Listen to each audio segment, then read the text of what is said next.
Hello, fellow homebrewers. JP here, and I want to introduce to you the brand new Brewbuilt X1 Conical Series available at More Beer. More Beer sells the highest standard in homebrewing equipment, and the Brewbuilt Conicals are just that. They're made from mirror-polished 304 stainless steel, and they come with loads of features that you and I have been looking for. They have a full 2-inch bottom dump valve, which will eliminate your clogging issues, while the sturdy base includes 4 reinforced legs, just like those big pro tanks do. More Beer also carries the Brewbuilt line of options and add-ons like casters, pressure kits, and even external glycol chillers. So you can find out more about the new Brewbuilt X1 Conical Unitanks by going over to morebeer.com for detailed videos on the entire line of Brewbuilt Conicals. You can trust Brewbuilt with your next fermentation, and you can trust More Beer to find the right conical for you. Brewbuilt at morebeer.com. Today's Sunday session is proudly brought to you by More Beer at www.morebeer.com. I poured it in my mouth and it just wasn't going down. My first beer was an IPA, the best IPA I've ever drank. Mostly because I brewed it. If you have a scale that is good for measuring cocaine, you're probably good for measuring hops on it. You're scaring me. I think the information is awesome and the audio sucks. Make some sugary water, throw some yeast in there, And you're going to drink good beer. yeah, it's going to be good. It's fine. God damn it, man. Oh, my God. Now, live from the Brewing Network studios in Northern California, this is the radio program for home brewers, craft brewers, beer lovers, and beer geeks. It's your only source for live beer radio that brings expert brewers together with, well, expert drinkers. This is the radio program with a head on it. This is The Session.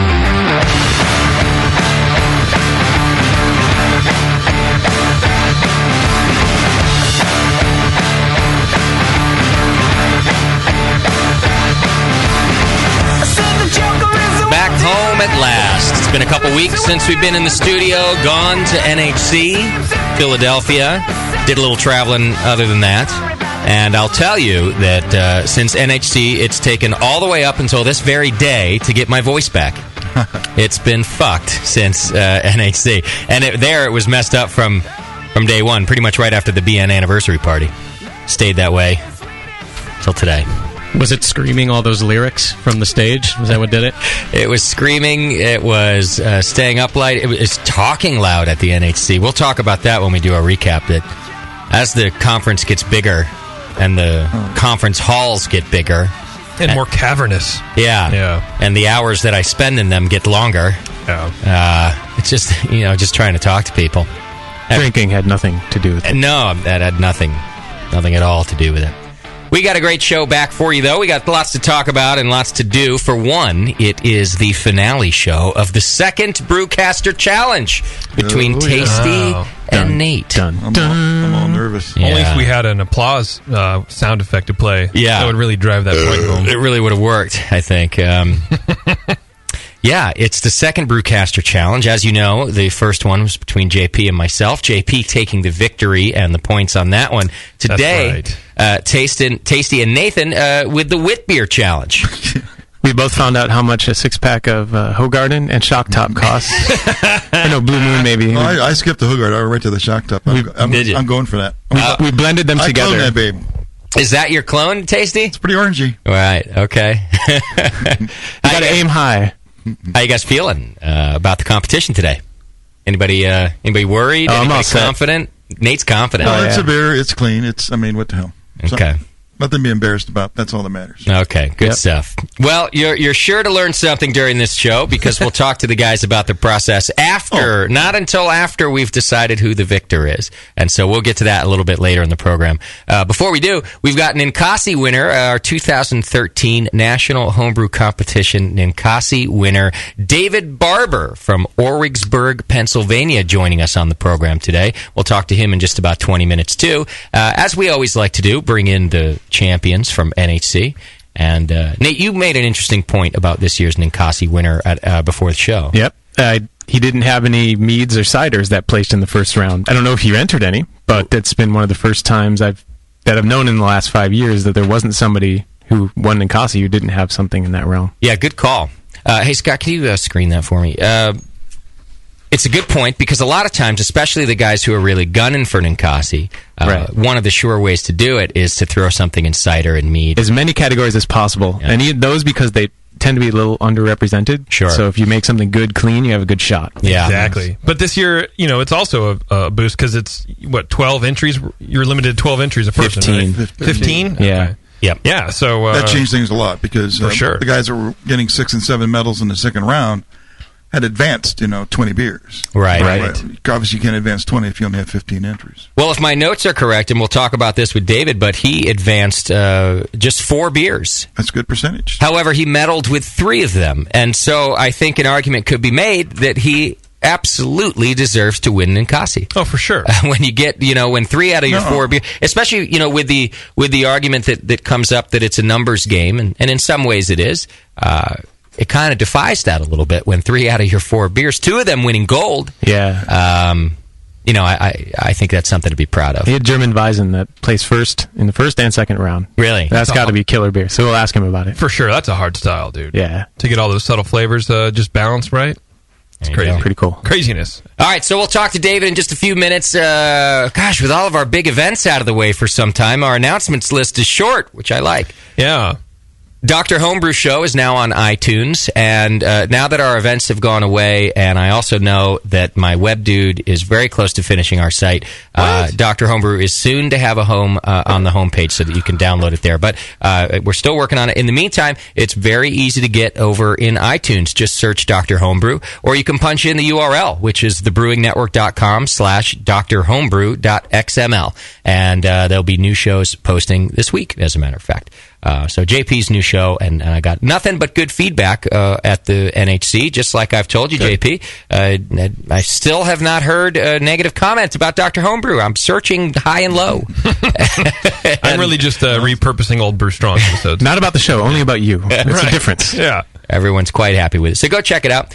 You can support the Brewing Network by shopping on Amazon like you normally do, except this time click the Amazon link right on our homepage. It's a big Amazon image right smack in the middle of our homepage. You click that, it takes you over to Amazon. You do all your shopping as normal. You can even save that in your bookmarks. And a lot of you people do that, and we appreciate it very much. It's a great and easy way to support the BN without spending any more of your cash than you were planning to anyway.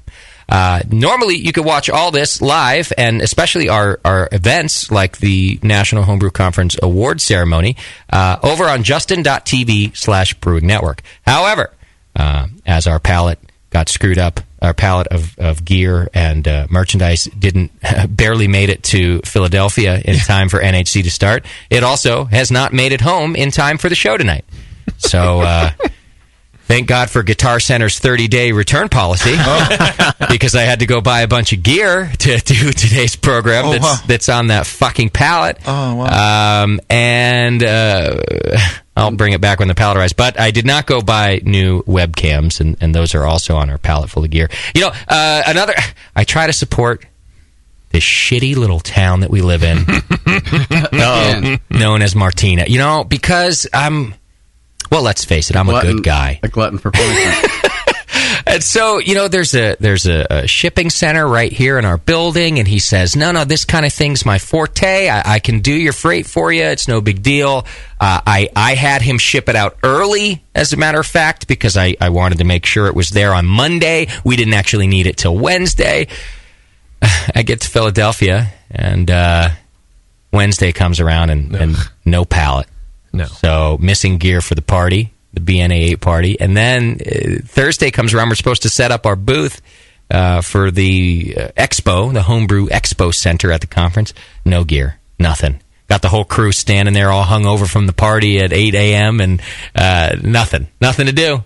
And so anyhow, he fucked it up. And so but I got to use the same company to get it back because it's all sort of done and arranged for. And sure enough, no pallet. Nothing today. Hey, did you track it? Nah. Really? Because when it went out there and it didn't arrive, it didn't give you the clue that you should probably track it on its way back? I don't know. I don't get the logic of this town. This shitty, little dried up shithole of a town. Well, I don't know if you knew this or not, Justin, but Main Street Martinez was voted to get a repainting by Benjamin Moore Paint. So clearly there is some sort of social media presence in Martinez that desires other people to come here and experience what I've experienced, just how low on the totem pole of cities it actually is. Come here, but listen, save your money. It's going to get repainted, and Brad Pitt is going to do voiceover work for the commercial Main Street Matters, Benjamin Moore, Martinez, California. But it's all wonderful. It's all brick. They're going to paint it brick color? Yeah, they're just going to repaint brick colors. Yeah, why not? Great. Repaint the numbers on the curb. I'm telling you, I want to love this town so much. I do. I think all the little local businesses survive on eBay. They get that impression. Yeah, they do. You know, the Starbucks is all right. They never screw up my order. But other than that, I think they're terrible. Subway does. Subway does, and the other sandwich shop does. I don't know. F this town. Anyhow, so the point is you can't watch today's show live on justin.tv/Brewing Network. Right. But most other days you can. Also subscribe and join the BN Army by clicking the donate button on the homepage. And if you're a recurring donor, you're also entered to win in the More Beer monthly donation giveaway. And that gives you a chance to win $100 to More Beer, our official sponsor of this and every session that we do. We love those guys. Go check them out at morebeer.com. Get all these updates and more over on Twitter and Facebook. Yeah. Send show ideas over to Scott at thebrewingnetwork.com. Send feedback to feedback@thebrewingnetwork.com. I'm sorry, can you repeat that one more time? No, come on. Get over it. No, where do show ideas go? Get over it. All right, so let's do a little NHC recap real quick, and then we'll get into our Twitter game, and then we've got some Moonlight Mead tasting to do in just a couple of minutes here. But I just wanted to thank everybody who was involved in the Brewing Network anniversary party. Our staff here did a great job getting it together. Northern Brewer and Midwest Supply staff did a great job of getting it together, and I think we threw the best party we've ever thrown out at World Cafe Live there for BNA 8. It was amazing. Oh, yeah. It's pretty great, right? Yeah. Best sound ever. Yeah, by far. I mean, it was a world-class music venue. Oh, yeah. It was loud, but it was proud. There was... I kept discovering new floors. It's like, whoa, there's more stairs? There's like go down there. 4 levels of fun.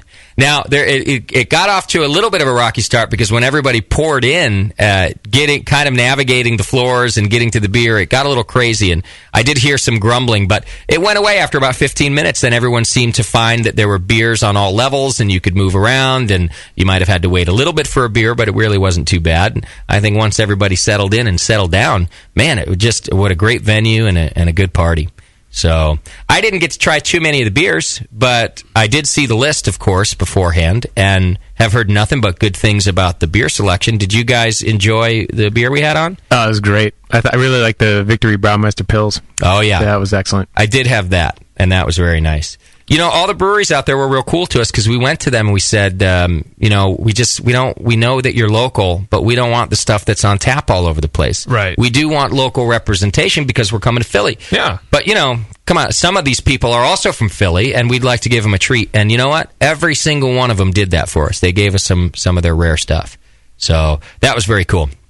Enjoyed the beer. Our next guest who's coming on, Moonlight, I think stole the show. I got stuck in their booth. Yeah, with that braggot. I was just wow. I couldn't leave the place, and it was just awesome. It was like a 6-year-old Russian Imperial Stout based braggot that just did not have one thing wrong with it. And I tasted enough to really check if there was anything wrong with it.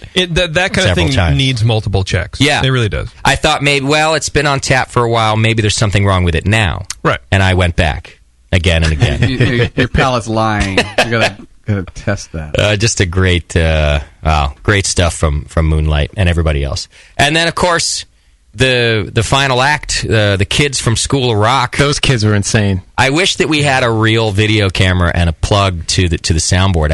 I knew they were going to be good, but I didn't realize quite how good they were going to be, or I might have arranged for that.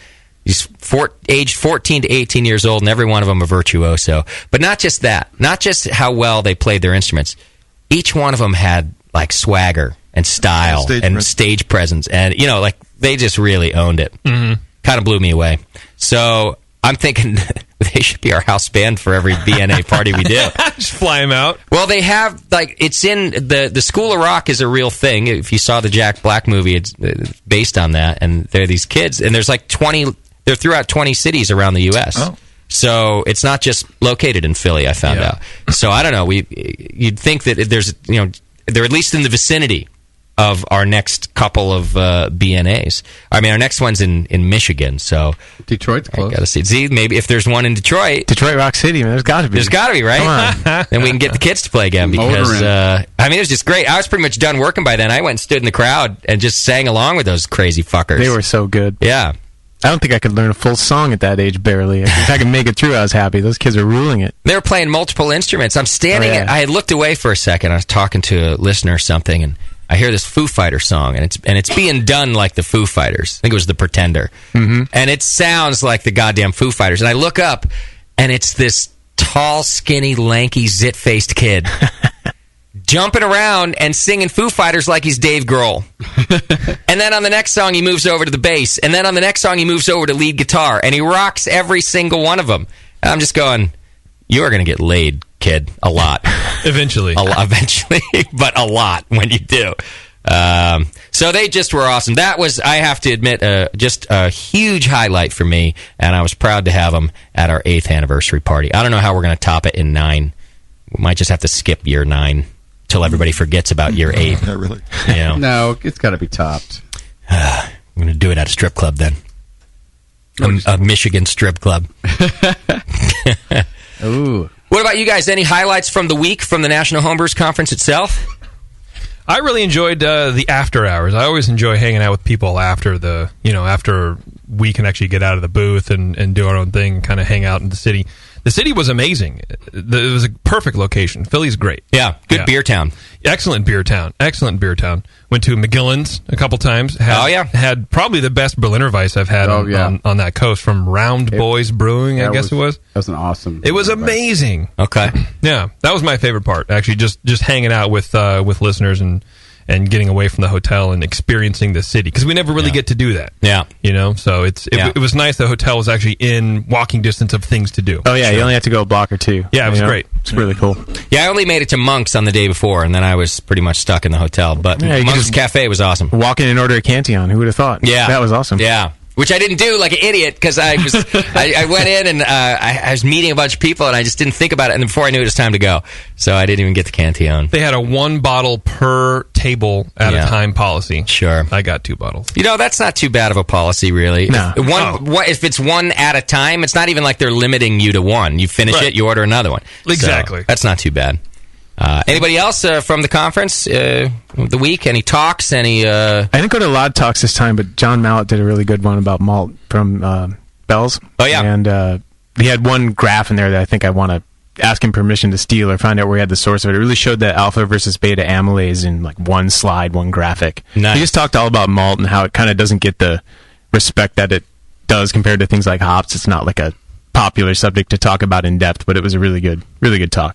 We're going to get him on the program. I talked to him on one of the evenings that I was there, the first one, I think, and he was very interested in doing the show. And I think he travels out here some, so we're going to try to get him in the studio for it. I sent the info to Moscow today. He was entertaining. It'd be cool, I think. I think he'd be a great guest. He also seems like a lot of fun, so, I mean, we could do the phone interview and get a lot of great information out of him, but if we get him in here, I think we'll also get him drunk and have some fun. Yeah, it'd be even better. Yeah. And some sex. Then we'll have some sex. Yes. So... What about you, Justin? What was your favorite experience of NHC? Well, I definitely, like I said, the kids at BNA 8 were probably my favorite part of the week. My best experience at the conference itself was the sheer number of new people and new listeners that I was able to meet. In fact, when we were doing some of the live broadcasts from the expo, which will be posted for you guys this week, we did 2 Brew Strongs and a Can You Brew It live from NHC. Jamil would ask how many people are new, and literally like 99% of the people had never been to a conference before. And I think that's the nature of it being on the East Coast for the first time in a very long time. In fact, I think the last time it was there was like our first year of broadcasting. Baltimore. Yeah. So I think that was 06 or 05, and I think I remember we had just started because John Plissé went to it, but I couldn't because I was broke. But we've been to everyone since, and so just getting out there to the East Coast just brought out new people in droves. Yeah. And I'm telling you, there were points like at Pro Night that I could not walk from one booth to the next without meeting a listener and hanging out with them a little bit and shaking hands. And that was fun. That was pretty cool to see that many. And once again, the trend of younger brewers getting involved is still true. And lots of ladies. Yes. There were more ladies than ever. The whole demographic is wider and younger, I think, than it was. Whiter? Wider, not whiter. They are. That's where fatter. it was. Yeah, you just call them fat? Yeah. Wider's not a good... Yeah, now it's running the gamut. I'm not saying it was all young people there, but the trend of seeing new and young brewers and, a lot of people I met just saying, I've only been brewing for a year. Yeah. I met a lot of people like that. I've been brewing for a year, maybe 2 years. Which is kind of a new trend because before it used to be, it's not that we didn't meet new brewers, but it was a lot of, hey, I've been brewing for years and your show still teaches me stuff. So those were always nice to hear. But now we're getting, man, I've been brewing for a year and my accelerated learning has just, it's just immense. There's just so much info out there. And I went, most of them are like, yeah, I did 2 batches of extract and now I'm on my 5th batch of all grain. Most of them have brewed more than me, and they've been brewing for a year. And that was really fun. It was just a lot of really nice people, and only like 1 or 2 creeps, and they were only creeps because they were hammered. Yeah. Oh man. You always get the couple of hammered guys.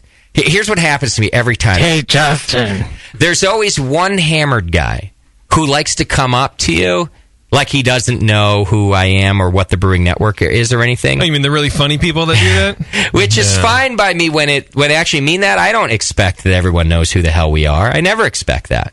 So when somebody comes up all drunk and is like, what do you do? And how come people are talking? And they do that. I'm always like, yeah, cool. My name's Justin and we do this thing called the Brewing Network, and I tell them about it. And then within a sentence or two, they're like, yeah, fuck that JP guy. Remember that show when you were an asshole? And then I'm like, why did we just go through this whole thing where, Because it's funny to make you do things they want you to do. He's too cool to be aware. And then, a lot of people want to take their pictures with us, with all of us, and that's always really nice and flattering, by the way. Yeah.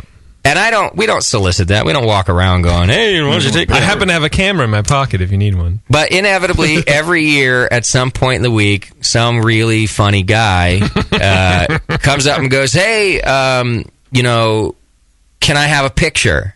And it's happened 100 times by now, so I'm like, yeah, sure. And then they hand me the camera and have me take a picture like of them and their friend. Right. Which I would be happy to do. Like any normal person would, if they genuinely just needed somebody to take a picture of them and their friend. Yeah. But they're just being like the funny dick guy. Yeah, they're super funny. And every time I just smile and I go, cool. And in my head I'm just going, if I didn't care so much about PR, I'd have probably broken your camera and told you to fuck off. Because why? Like I'm asking for this? Like I'm walking around going, take my picture. Why you got to be a dick? People have done that to me, and I flip the camera around and pretend I don't know how to work it and take a couple photos of my face, and I go, here, I don't understand. And I give it back to them, and it makes me laugh. Good. Yeah. I'm just going to take a picture of the next, whoever's walking by me at the time, I'm going to take a picture of their dick and give them the camera back.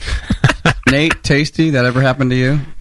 I haven't had that one yet. No, I mean, they don't target us. No. They target me, and probably because they know they'll take, because I'm not going to yell at anybody. I don't give a shit. And every year, but the look on their face, it's always the most original joke they've ever come up with. I almost hate to shatter their fun. I'm like, yeah, you have no idea how many times that's happened to me, buddy. Well, I think you still haven't created an original joke. No, of course not. But I don't know. It's just weird. I think JP needs to start giving out 8x10 glossies. I think it's already signed. Oh, that'd be amazing. Just hand them out to random people on the street. No, right. Do you want this? Can I get a picture with it? Just like a really pro headshot kind of glossy. That one, yeah. I had some dude follow me around being A8. Yeah? Yeah, some drunk guy following me around, just yelling at me. And I was like yelling insults or what? No, just like, JP, especially when I'm on stage. JP, hey, the thing, look at this, look at me right now. It's like, oh, leave me alone, dude. I mean, it's cool and I appreciate it, but, come on. I met nothing but awesome people the whole time. I didn't meet one asshole. No. Except when I talked to myself in the mirror. Well, and a lot of listeners will contact us by email or they want to chat on Facebook or whatever, but it's great in that kind of context. So they'll come up with a beer and they want to discuss it there. It's much easier to troubleshoot some idea that they're talking about when I have the recipe or a glass of the beer or whatnot. So and it's so cool. That part I love, especially during club night, because you're really able to do that. And in fact, some listeners they're so shy about it, and they want you to taste it, and you start to talk. And they'll go, I don't want to take up your time. It's okay. I don't want to take up your time. And all I can think is, I'm here to hang out with you, man. This is what I'm, just like you're here to try other people's beer. That's you're not taking my time, And so they're always very nice like that. But that's the coolest part. You get to talk beer, try their beer. That's so wonderful. I had, everybody knows I really like sour beer. And so many people are brewing them now that at club night for like the first hour, and I already had like a little heartburn issue going on. And for like the first hour, everybody came up. He's like, I want you to try the sour beer. I want you to try. And I did want to try them. And I also wanted to be polite. I didn't want to say, I don't want to try your beer. But I'm telling you, by like the fifth one, I couldn't even take a sip without it wanting to come back up. I mean, like a tiny sip. I'm hunting everywhere for a jar of fucking Tums so that I can keep trying people's sour beers.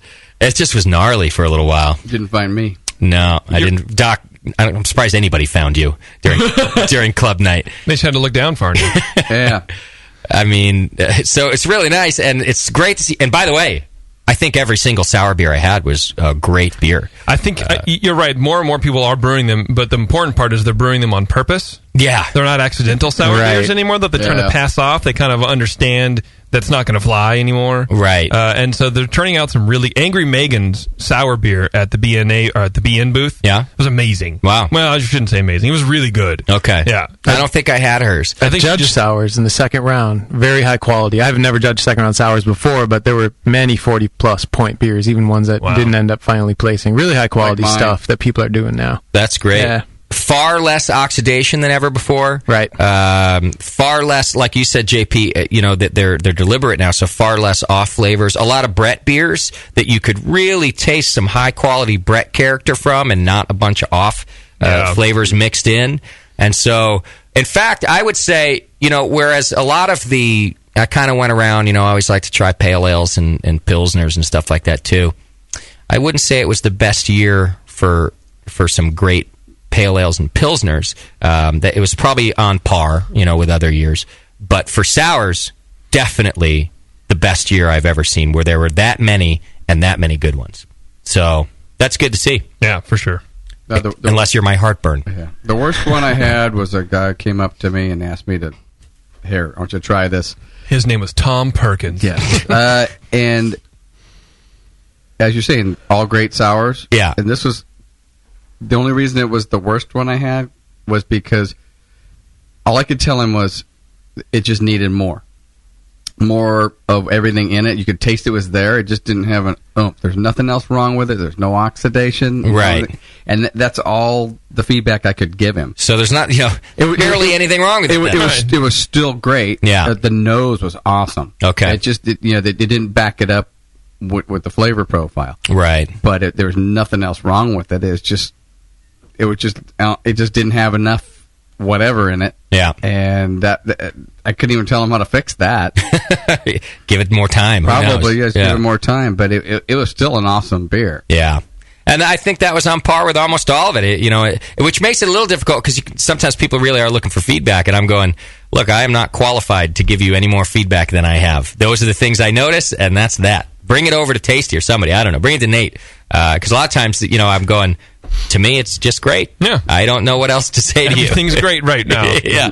Great. So, all right, we got to get to our next segment, but another great National Homebrewers Conference and more people there than ever. It will be a larger conference next year, so more opportunity to get tickets. It's back. It's over in Grand Rapids, Michigan, and I highly encourage any of you who didn't go this year, or even those of you that did, go again next year. We've never come back, and you can listen to all the shows we've ever done after NHC. We never come back and gone, well, fuck, I'm never doing that again. So always a good time. All right, it's time to talk to our good friend Michael Fairbrother over at Moonlight Meadery. Of course, he's a great sponsor of ours. He was a great sponsor of the Brewing Network 8th anniversary party, where he brought in some amazing stuff for us to try. And he's back once again tonight. JP, what are we trying with Michael tonight? Tonight is the Wild, which is a honey blueberry melomel. There we go. Hey, Michael, you with us?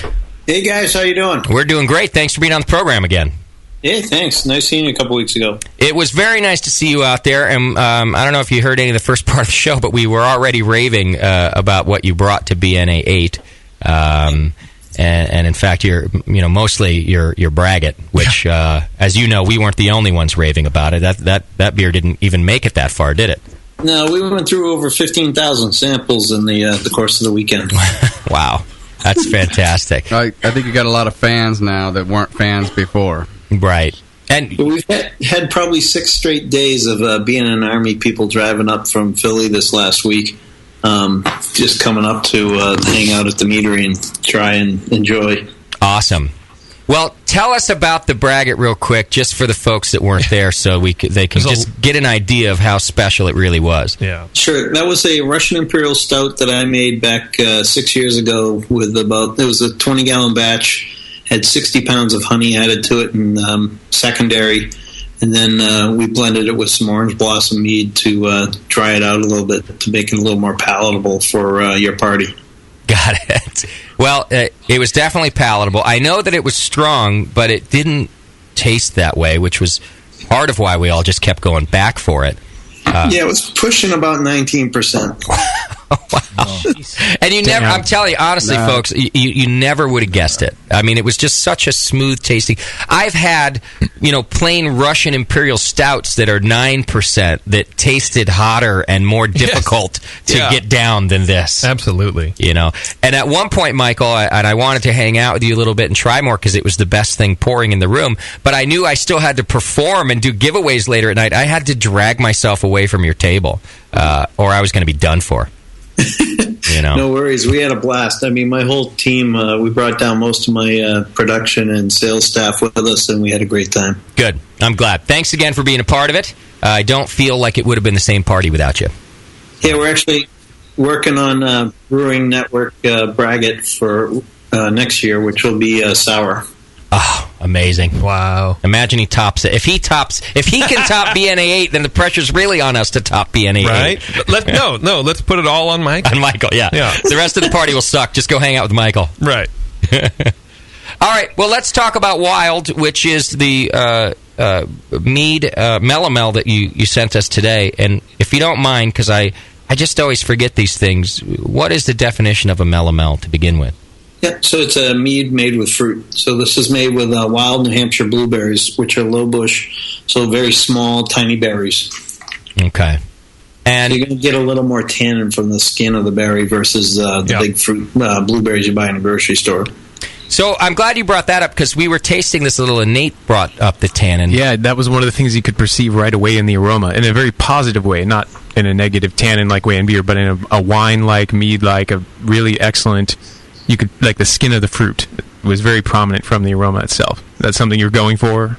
Yes. Got it. So there was about 4 pounds of blueberries per gallon. So this is 2,000 pounds of blueberries in a 500-gallon batch. Wow. And do you just throw them in as is, so, skins and all? Yeah, we freeze them. So we get, the blueberries around this time of year and throw them into chest freezers, and then we'll thaw them out and throw them into a batch. Got it.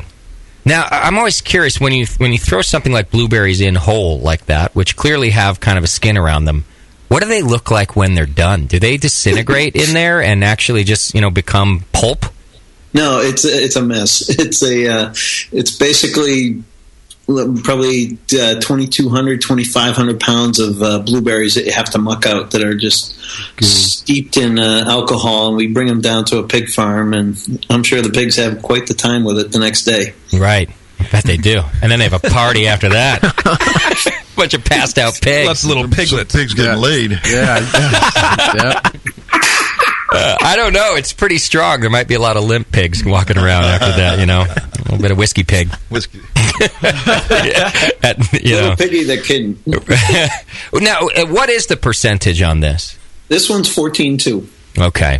I was thinking that it would be even lower than that, because even though we always comment about the strength of your meads, but how easy they are to drink, this one you taste even less. There's even less heat.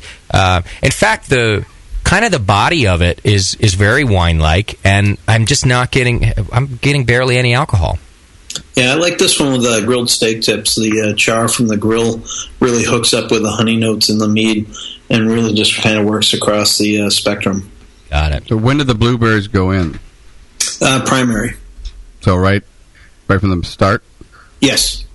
Nice. And do they stay? Our tradition of making mead is to only add fruit in the first part of the phase. And how long does this mead take to go to maturity? This one's about a year old. Do they stay on the fruit that whole time? 3 months. Just 3 months. Then you rack it off, and then it hangs out. Right. Okay. And all of the tannin flavor is not from any wood or anything else. It's just from the fruit. That's correct. Nice work on that. Yeah, because it has an aroma almost like oak, but then you taste and there's no oak in the mead. Yeah. It's very interesting complexity. It smells like a wine in almost every way, but it's not.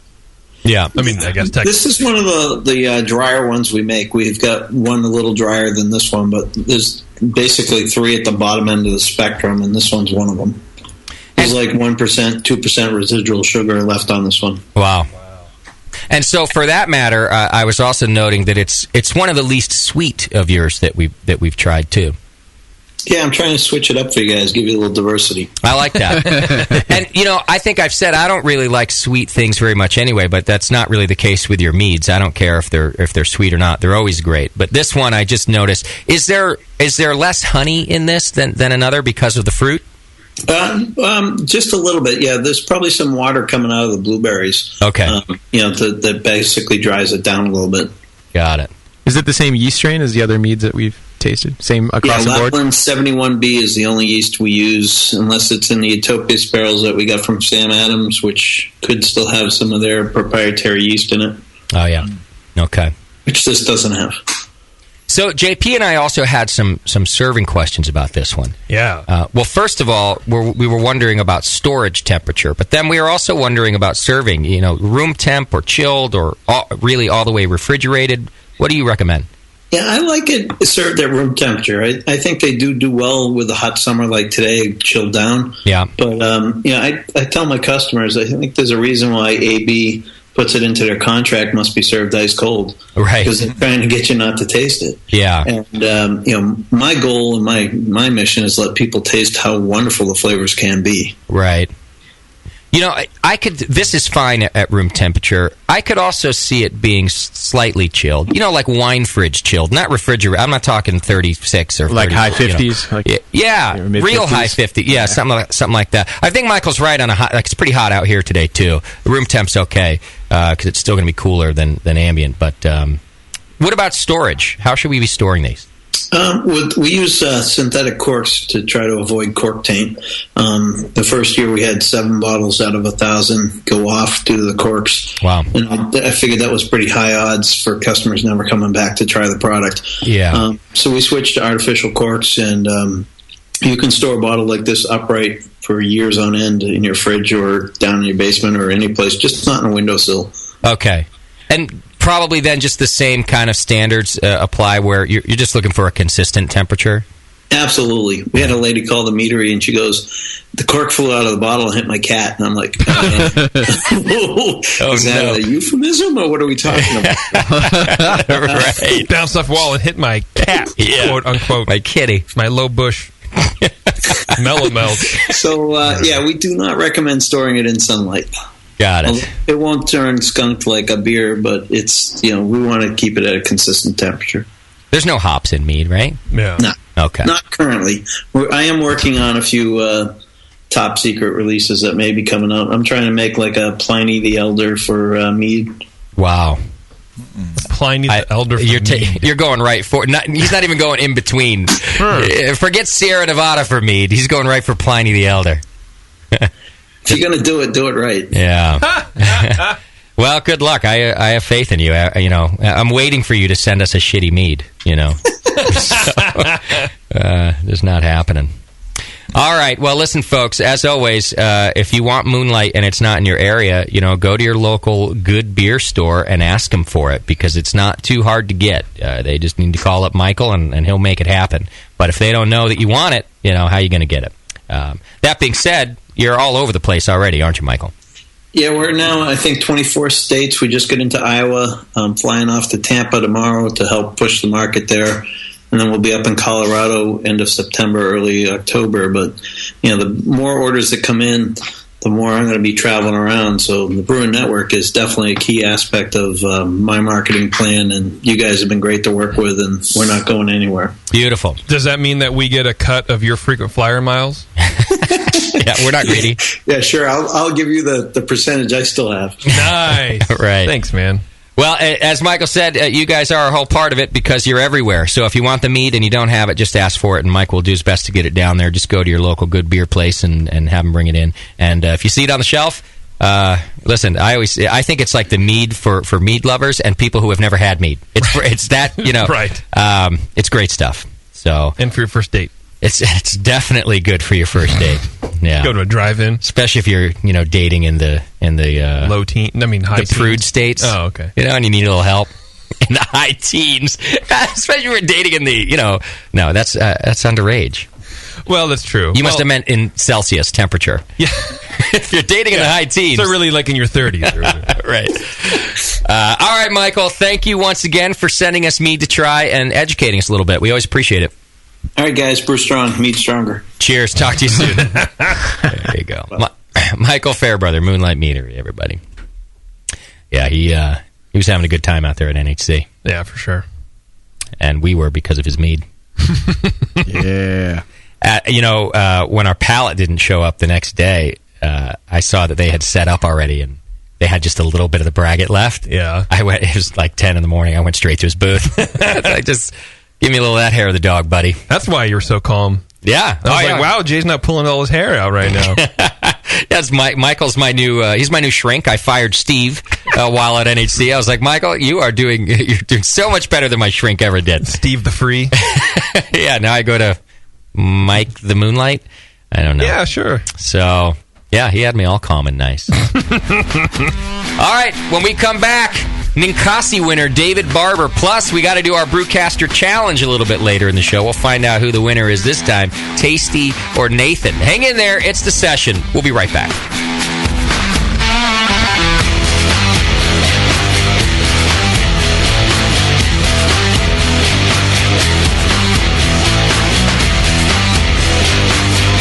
You're listening to the Brewcasters. On the Brewing Network. Since the first time the Brewing Network microphones turned on, More Beer was behind it. More Beer sponsors the programming on the BN because, like you, they love brewing. And like the Brewing Network, they love sharing their knowledge. Morebeer.com isn't just a website to place your next equipment or ingredient order. Morebeer.com also gives you access to free beer information that will make you a better brewer.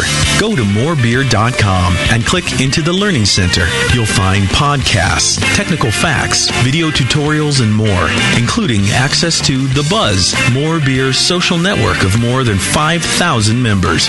And some of them might even be crazier about beer than you are. Get over to morebeer.com today and take advantage of The Buzz, the forum, the Learning Center, and make sure you're signed up to receive the newest More Beer catalog. More Beer, bringing you absolutely everything for beer making. Hi, I'm Jamel Zanishev, and in addition to my work on the Brewing Network, I write the Style Profile column in every issue of Brew Your Own magazine. Hi, I'm Sean Paxton, and when I'm not prepping for the Home Brewed Chef on the Brewing Network, you can find me writing articles on how to cook with your home brew for Brew Your Own magazine.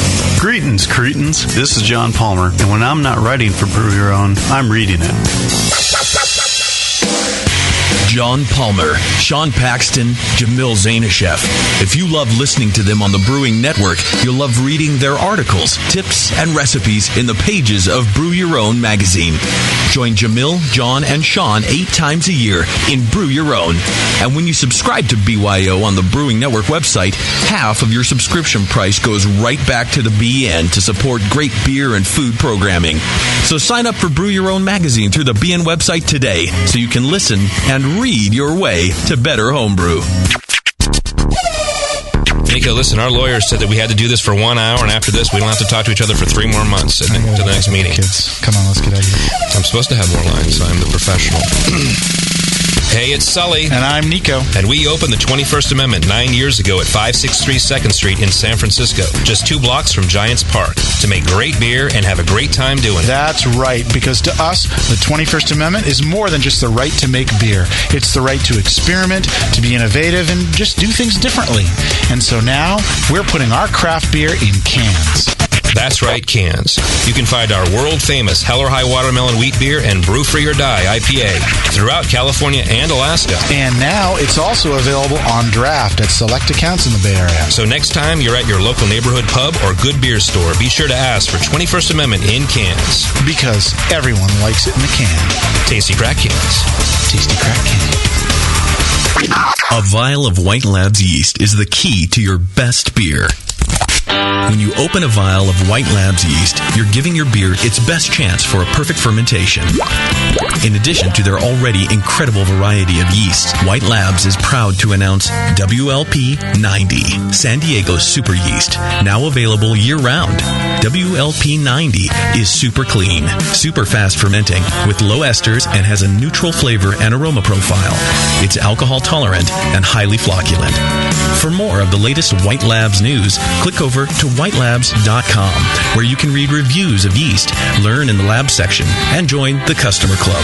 And if you should find yourself in San Diego, White Labs has a brand new training facility for craft brewers and home brewers alike. Whitelabs.com. Discover yeast, nutrients, enzymes, and more for commercial breweries, home brewers, and homebrew stores. White Labs. It's all in the vial.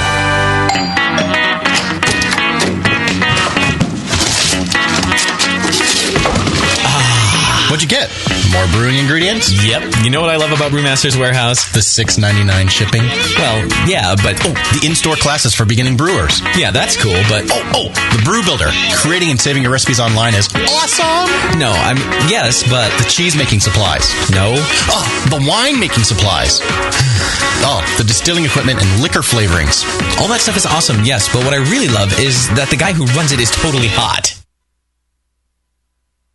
And that Brew Builder software is awesome. Oh, yeah.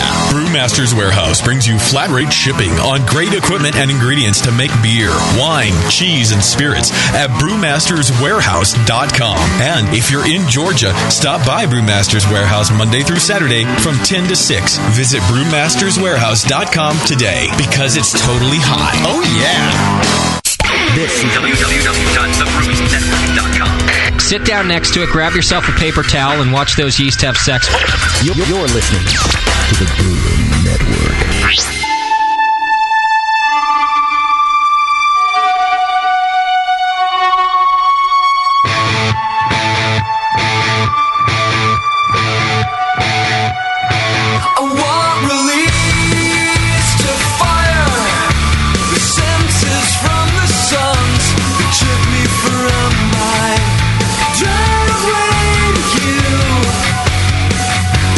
Used to run recklessly.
session. Brewing up our next batch of Radio Gold. Right now.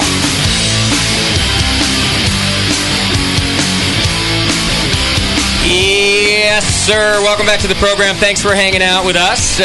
Thanks to Michael Fairbrother from Moonlight for getting us a nice buzz before the show really gets going. I don't even know where I am right now. I feel like I'm not in Martinez. It's like drinking shots before we start. 14%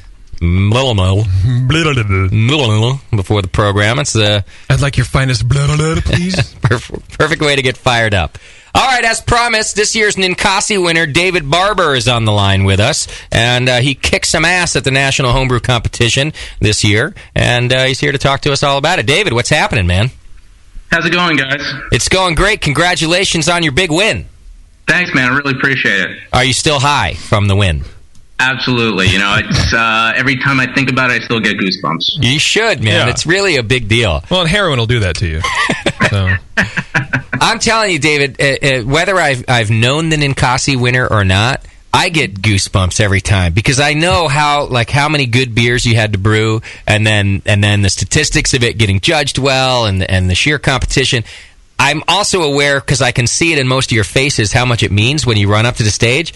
And I'm telling you, and I bet Tasty's with me on this because he's a big pussy like I am. I cry. We're like near tears every time the Ninkasi winner comes up to the stage. You feel for him. Yeah, I cry. Oh, and then you're local too. That must have been even better. That was huge. I mean, my club was so excited. I mean, I was obviously more excited then, but I mean, they were just so stoked. Who's your club? The Lehigh Valley Brewers? Lehigh Valley Homebrewers. Nice. Now, you guys won the Gambrinus Award as well, right? Yeah, we won the Gambrinus Award as well. Congratulations. That is cool to see the home team do that. I think it happened last year, too, didn't it? I think the Seattle home team, or if it wasn't last year's, the year before, it's happened kind of often recently where the home team's getting the Gambrinus Cup. So that's always good to see. Well, tell us about the beers. How many did you enter into the first round? I had 14 in the first round. Okay, that's the max, right? Everyone's allowed 14? 15 is the max. So you had 14 go in. Nathan knows. And Nate, I couldn't type that fast to get 15 in. Got it. Okay. Nate, did you get shut out again this year? Oh, yeah.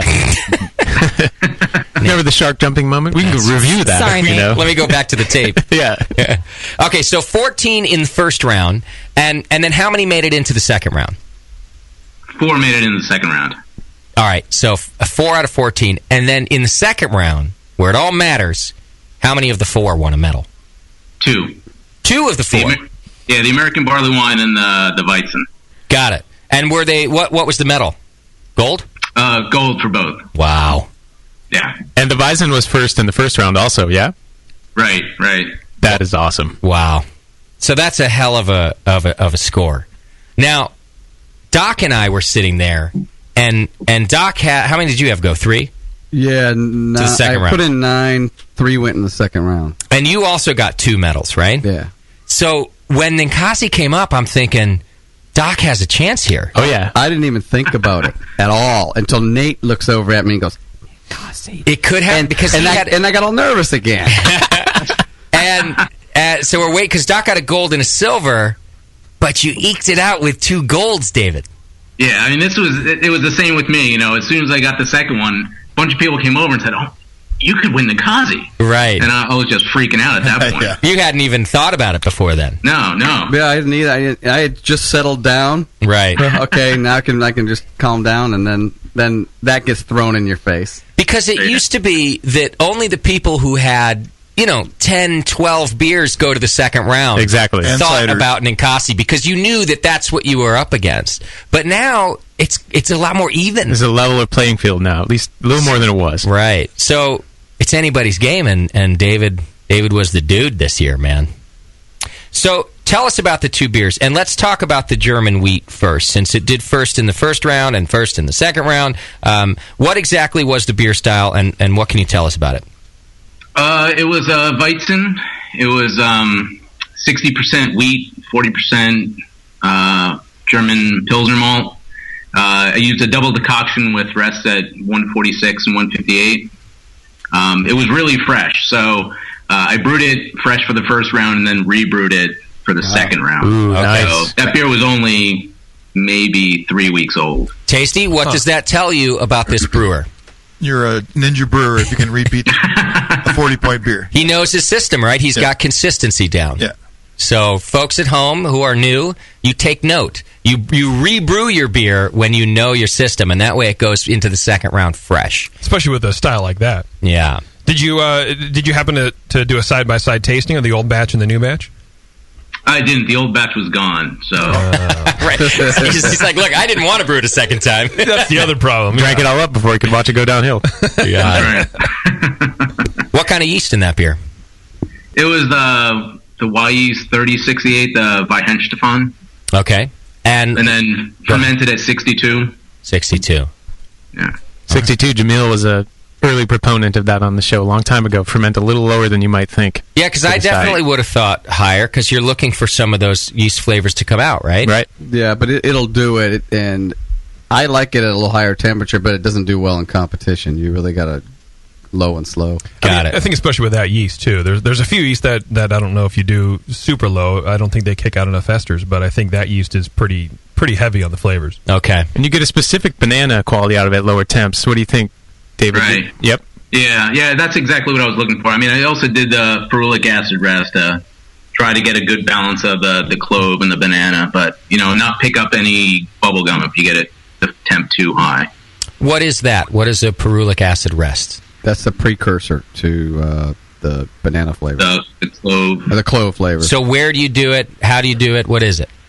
It was, I rested about 113 for 15 minutes. Okay.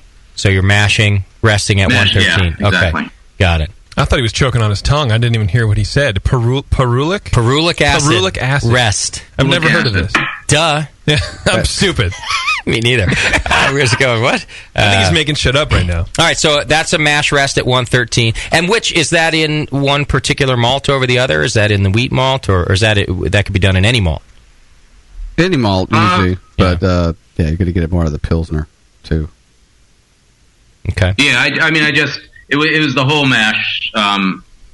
So yeah, okay. I don't know if it's any particular malt or not. So did you do a yeast starter? Absolutely. There you go. I do a yeast starter for every beer I do. It's more good brewing techniques from an Incasi winner. All of the you listen to the Brewing Network long enough, you pick up some good tips. Aha! Mostly the ones we beat into your head, like yeast starters. That's all we know, so that's what we say. Right. Yeah. Okay. So, and then a low temperature, and there you go. You got a gold medal beer. Was it your recipe, or did you get it from somewhere else? I started with Jamil's recipe and then tweaked it a little bit. Okay. And up the percentage of wheat. Have you? You did. And why did you do that? Why did you think that would help? I really like the kind of the creaminess of the wheat, and I think it just needed a bit more. So got it. Tried upping it, and I've been happy with the last couple times I brewed it. Okay. Bittering with Hallertau on this beer? Yes. Yeah. Had to be. Hallertau Middle Fruit. Got it. All right. What was your other gold medal winning beer? American Barley Wine. Nice. All right. Tell us about that. How old was it? It was a little over 2 years. Okay. And what about the Gravity, original and finishing? Do you remember those? The original Gravity was like 1094, something like that. Okay. And it finished around 1019. Oh, wow. You got way down there. From 1094, anyway. Okay. And then it was just hanging around for 2 years, and you thought it was ready for competition? I like, when I think of a barley wine, I think of Bigfoot. And I really like a fresh Bigfoot, but, I also like the way it ages. Yeah. So I've been entering it on and off for the last year or two, and I think it's really hit its stride. But the problem is, I think a lot of judges, when they taste an American barley wine, they're expecting a big hop punch, Right. But, they don't expect kind of the subdued or the maltiness to kind of kick in as it ages. So, sure. I really like it. Unfortunately, I only have one bottle left. So, was it a big hot punch in the beginning, like a Bigfoot would be? It was, yeah. Okay. What were the IBUs? You remember? I'm sorry? What were the IBUs? Do you remember? I don't off the top of my head. Okay, no worries. If it's big like a Bigfoot, It was that's probably. I mean, it was measured. It was over 100. got it. Okay. Is there a good rule of thumb for how often you should be trying a beer like a barley wine as it's aging? I mean, I like to try them every month or so and see how it ages. I think every month is a good call. You do it more often than that, and you're not really going to perceive some of the changes. Plus, you're going to run out of beer if you taste like I do. Yeah, right. That's not really tasting. That's drinking. That's just drinking it. But especially, wouldn't you say? Did you do it every month for all 2 years, or can you kind of forget about it for 6 months or a year before you really get into the tasting? No, I forget because I actually kegged it, and so I just kind of stuck it in the back and forgot about it for a while, and then when a comp would come up, I'd taste it again and see how it was. Got it. I think that's the way to do it, especially with an American barley wine, right? Because, I mean, at least me, I'm definitely looking for that hop in-your-face character to drop out. I don't like Bigfoot fresh at all. In fact, it's got to be several years old before I really enjoy that. So, yeah. Those can almost be too bitter in the beginning. Not just Bigfoot, but beer's kind of like in that realm, Yeah. Lock it away and forget about it. Yeah. What about any particular tips and tricks about brewing a high-gravity beer like that for our listeners? I would say probably the biggest trick is, pitch plenty of yeast. I always brew something like a pale ale or something like that just to grow up a big pitch of yeast, and then I often just dump the new wort right on top of it. Oh, nice.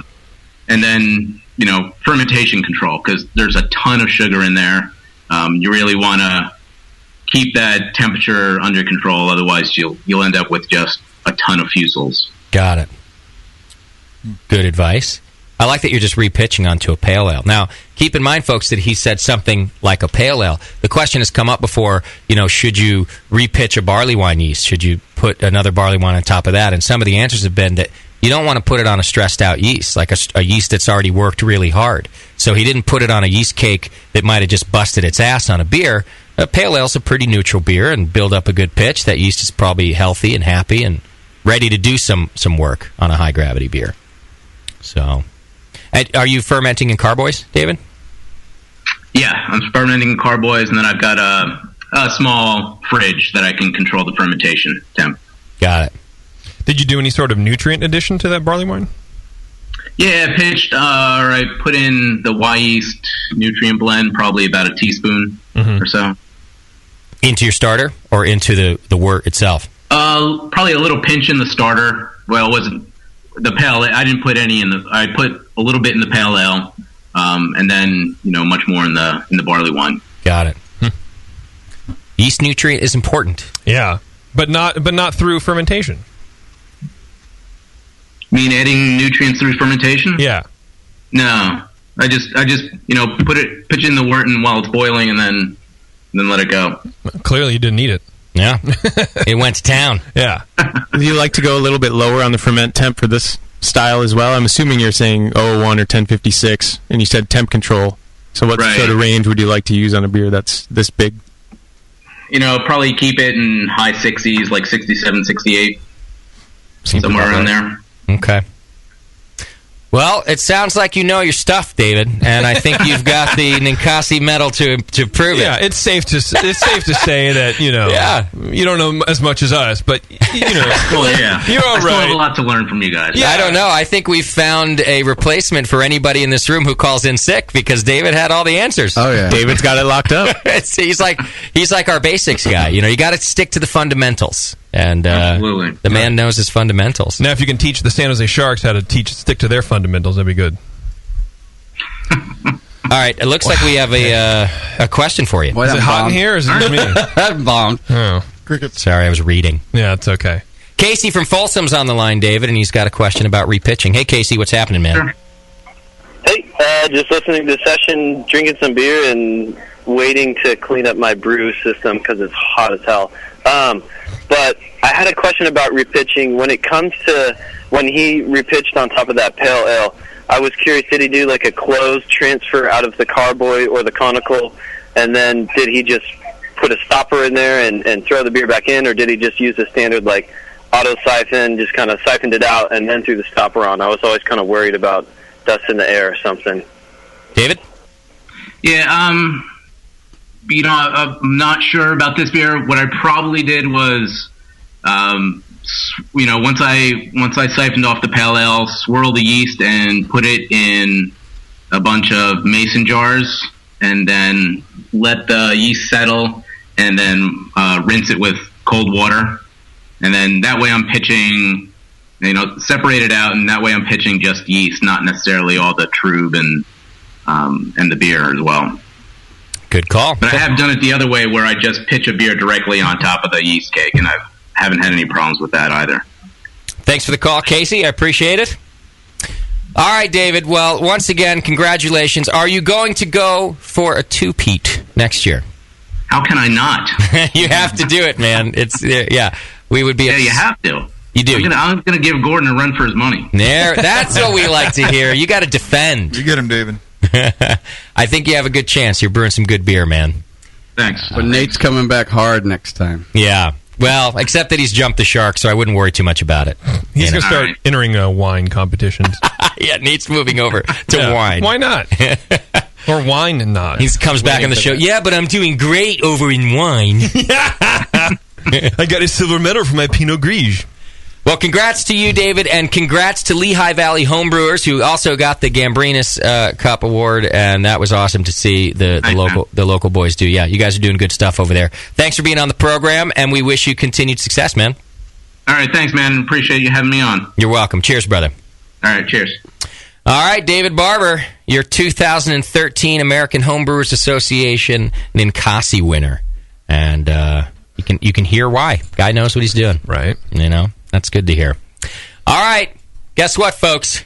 It's just about Brewcaster Challenge time. Yeah. Oh, no. Yeah. Really? The moment that people have been waiting for, because they didn't really care about me and you, JP. Of course not. We were like, all right, well, one of them is going to win, and the other one's going to suck, and no one cares. We were lab rats. That's all we were. But between Tasty and Nathan, this is a real one. This is a real one. Yeah, we were like when you go to a good boxing match. We're the first on the card. Yeah, we were the early card. Yeah. We were on at 3 p.m. for a 10 o'clock main event. We're the warm-up stand-up comedian before the talk show, whatever. Who's just the local guy who happens to host the open mic night. Yeah. You guys are the lighting test. Right. We're the stand-ins. Yeah, we're also the guy who tells the crowd how to react. So when the sign comes on and says applause, right. Everyone, what are you going to do? Yeah. That would have been a perfect opportunity for Moscow to press his applause button. Yeah, that or the Sharks joke. Yeah. Wow. Compared to the Brewcaster Challenge we're about to do, this is what JP and I are sounded like. Check. 1. Check. Check 2. Check 1. Is this thing working? Check. Hi. Check. Check. All right. We'll taste at the break here a little bit, because I want everyone to think long and hard about the beer, and then we'll come back and we'll continue to taste on the air with you folks at home. We are just a few minutes away from finding out who the winner of the second Brewcaster Challenge is, Tasty or Nate. You're tuned into the session, and we got a lot more to do tonight. We're going to learn about those wit beers and much more. Hang in there. It's the session. We'll be right back.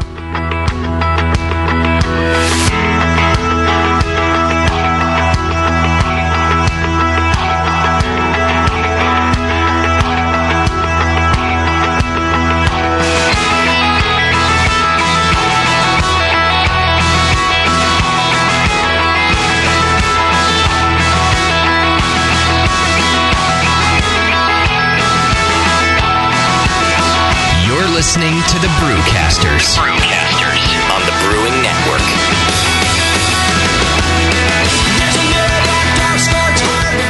Hi, I'm Jason Harris, the proud owner here at Keystone Homebrew Supply. We're thrilled to be entering our 20th year of supplying this great industry, and to show you, the Brewing Network Army, how much we appreciate your support, we're offering you 10% off your first order on our website, KeystoneHomebrew.com. Just use coupon code BNARMY at checkout, and I'll get your order out the same day. My goal at Keystone Homebrew Supply has always been to have a complete supply of everything a brewer could want. When you place your order online or when you come into our store, it's our goal to have everything on your list and more. One aspect of KeystoneHomebrew.com that we're really excited about is the ability to fulfill customers' exact grain bills. Do you hate to wait? Keystone Homebrew Supply can get your precious yeast and hops to you within just 1 day if you live between Connecticut and Virginia, and within 2 days east of the Mississippi. KeystoneHomebrew.com. Coupon code DNRME. I'm Jason Harris, and I approve this message. What could be better than great blues music and great beer? Rock your summer right at the 4th Annual Pleasant Hill Blues and Brews Festival. Saturday, July 27th from noon to 6 p.m. Come enjoy tasty beer, delicious food, and free live music featuring the Candy Cane Band, the Chris Cane Band, and many more. Unlimited beer tasting and VIP access available at beautiful Pleasant Hill Park. More than 25 of the best and some of the newest Bay Area breweries will be on hand, like Lagunitas, the 21st Amendment, Sierra Nevada, Heretic, Lost Coast, Rocksteady, and Almanac Brewing. Get your tickets right now for the Blues and Brews Festival at bluesandbrewsfestival.com. And new this year, Friday night will be a pre-party concert from 6 to 9 p.m. Come enjoy the music of the Big Jangle. Don't miss the Pleasant Hill Blues and Brews Festival for great blues and great brews. Get your tickets today.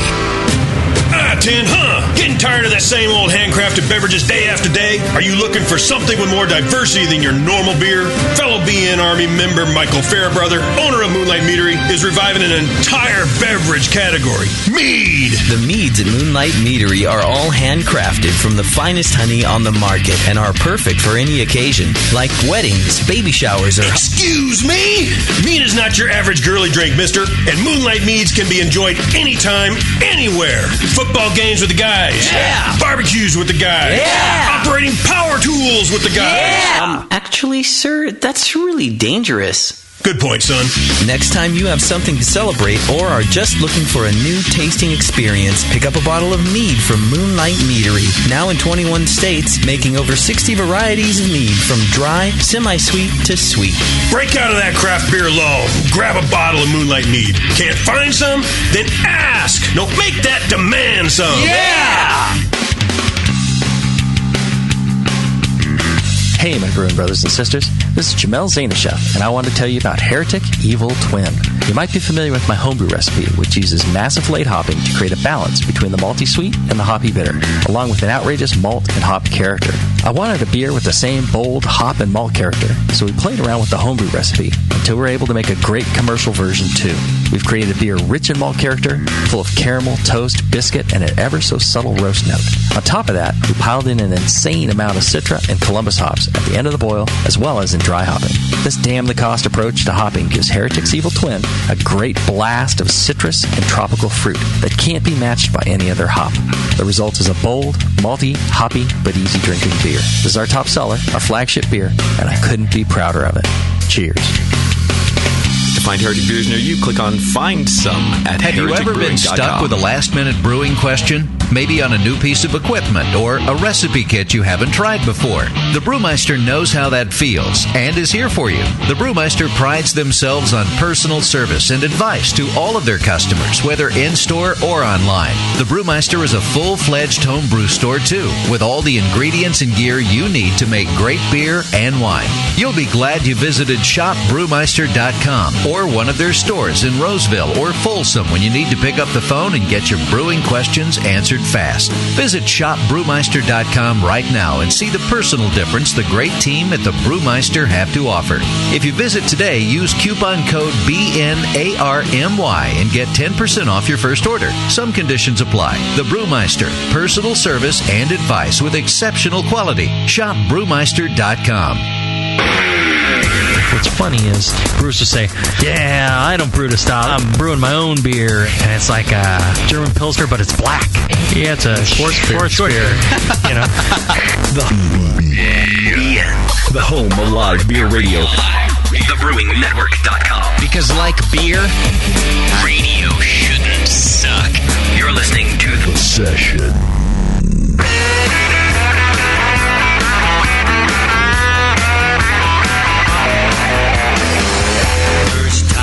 Saw you, well, you were leaving at a Robert's bar.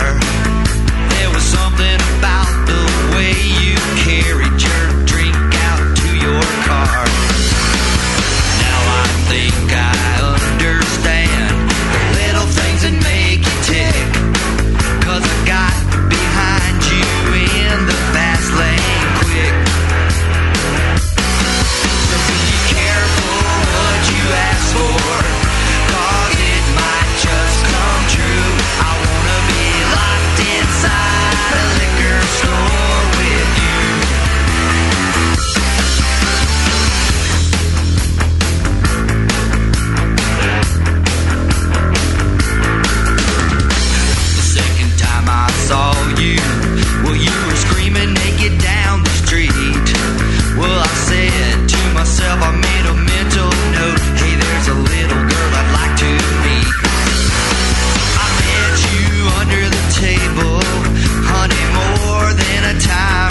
right, welcome back to the program. We are very close to the moment you've all been waiting for, finding out who the winner is, Tasty or Nathan, in the Brewcaster Challenge Wit Beer.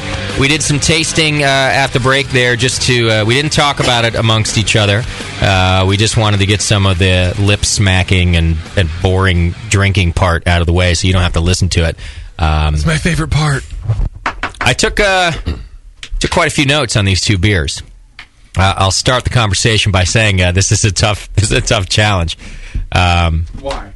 Well, turn on your mic, Doc. Whereas there were some distinct flaws to talk about in my beer on the first challenge that kind of made it, I think a little easier to go. Well, this one's cleaner and this other it's flat. There are no distinct flaws in either of these beers. So, in a lot of ways, I think it might come down to the preference of what style of wit beer you like. Yeah, definitely. I'll also say that with and it could end up being wrong because it's blind right now. I don't know whose is whose, but Tasty might have given a little bit away by saying that his is a shock top clone, because I do think, and I'll go ahead and start talking about the two beers since I'm onto this subject. I do think one seems to be closer to a shock top, whereas the other one seems to be a little closer to a Hoegaarden. So we do have the two spectrums, if there is such a thing as a wide spectrum at all in wit beer, I think, in front of us. So I'll be surprised to find out if I'm wrong about whose beer is whose beer, and I guess it's fine to say whose I think is whose to begin with.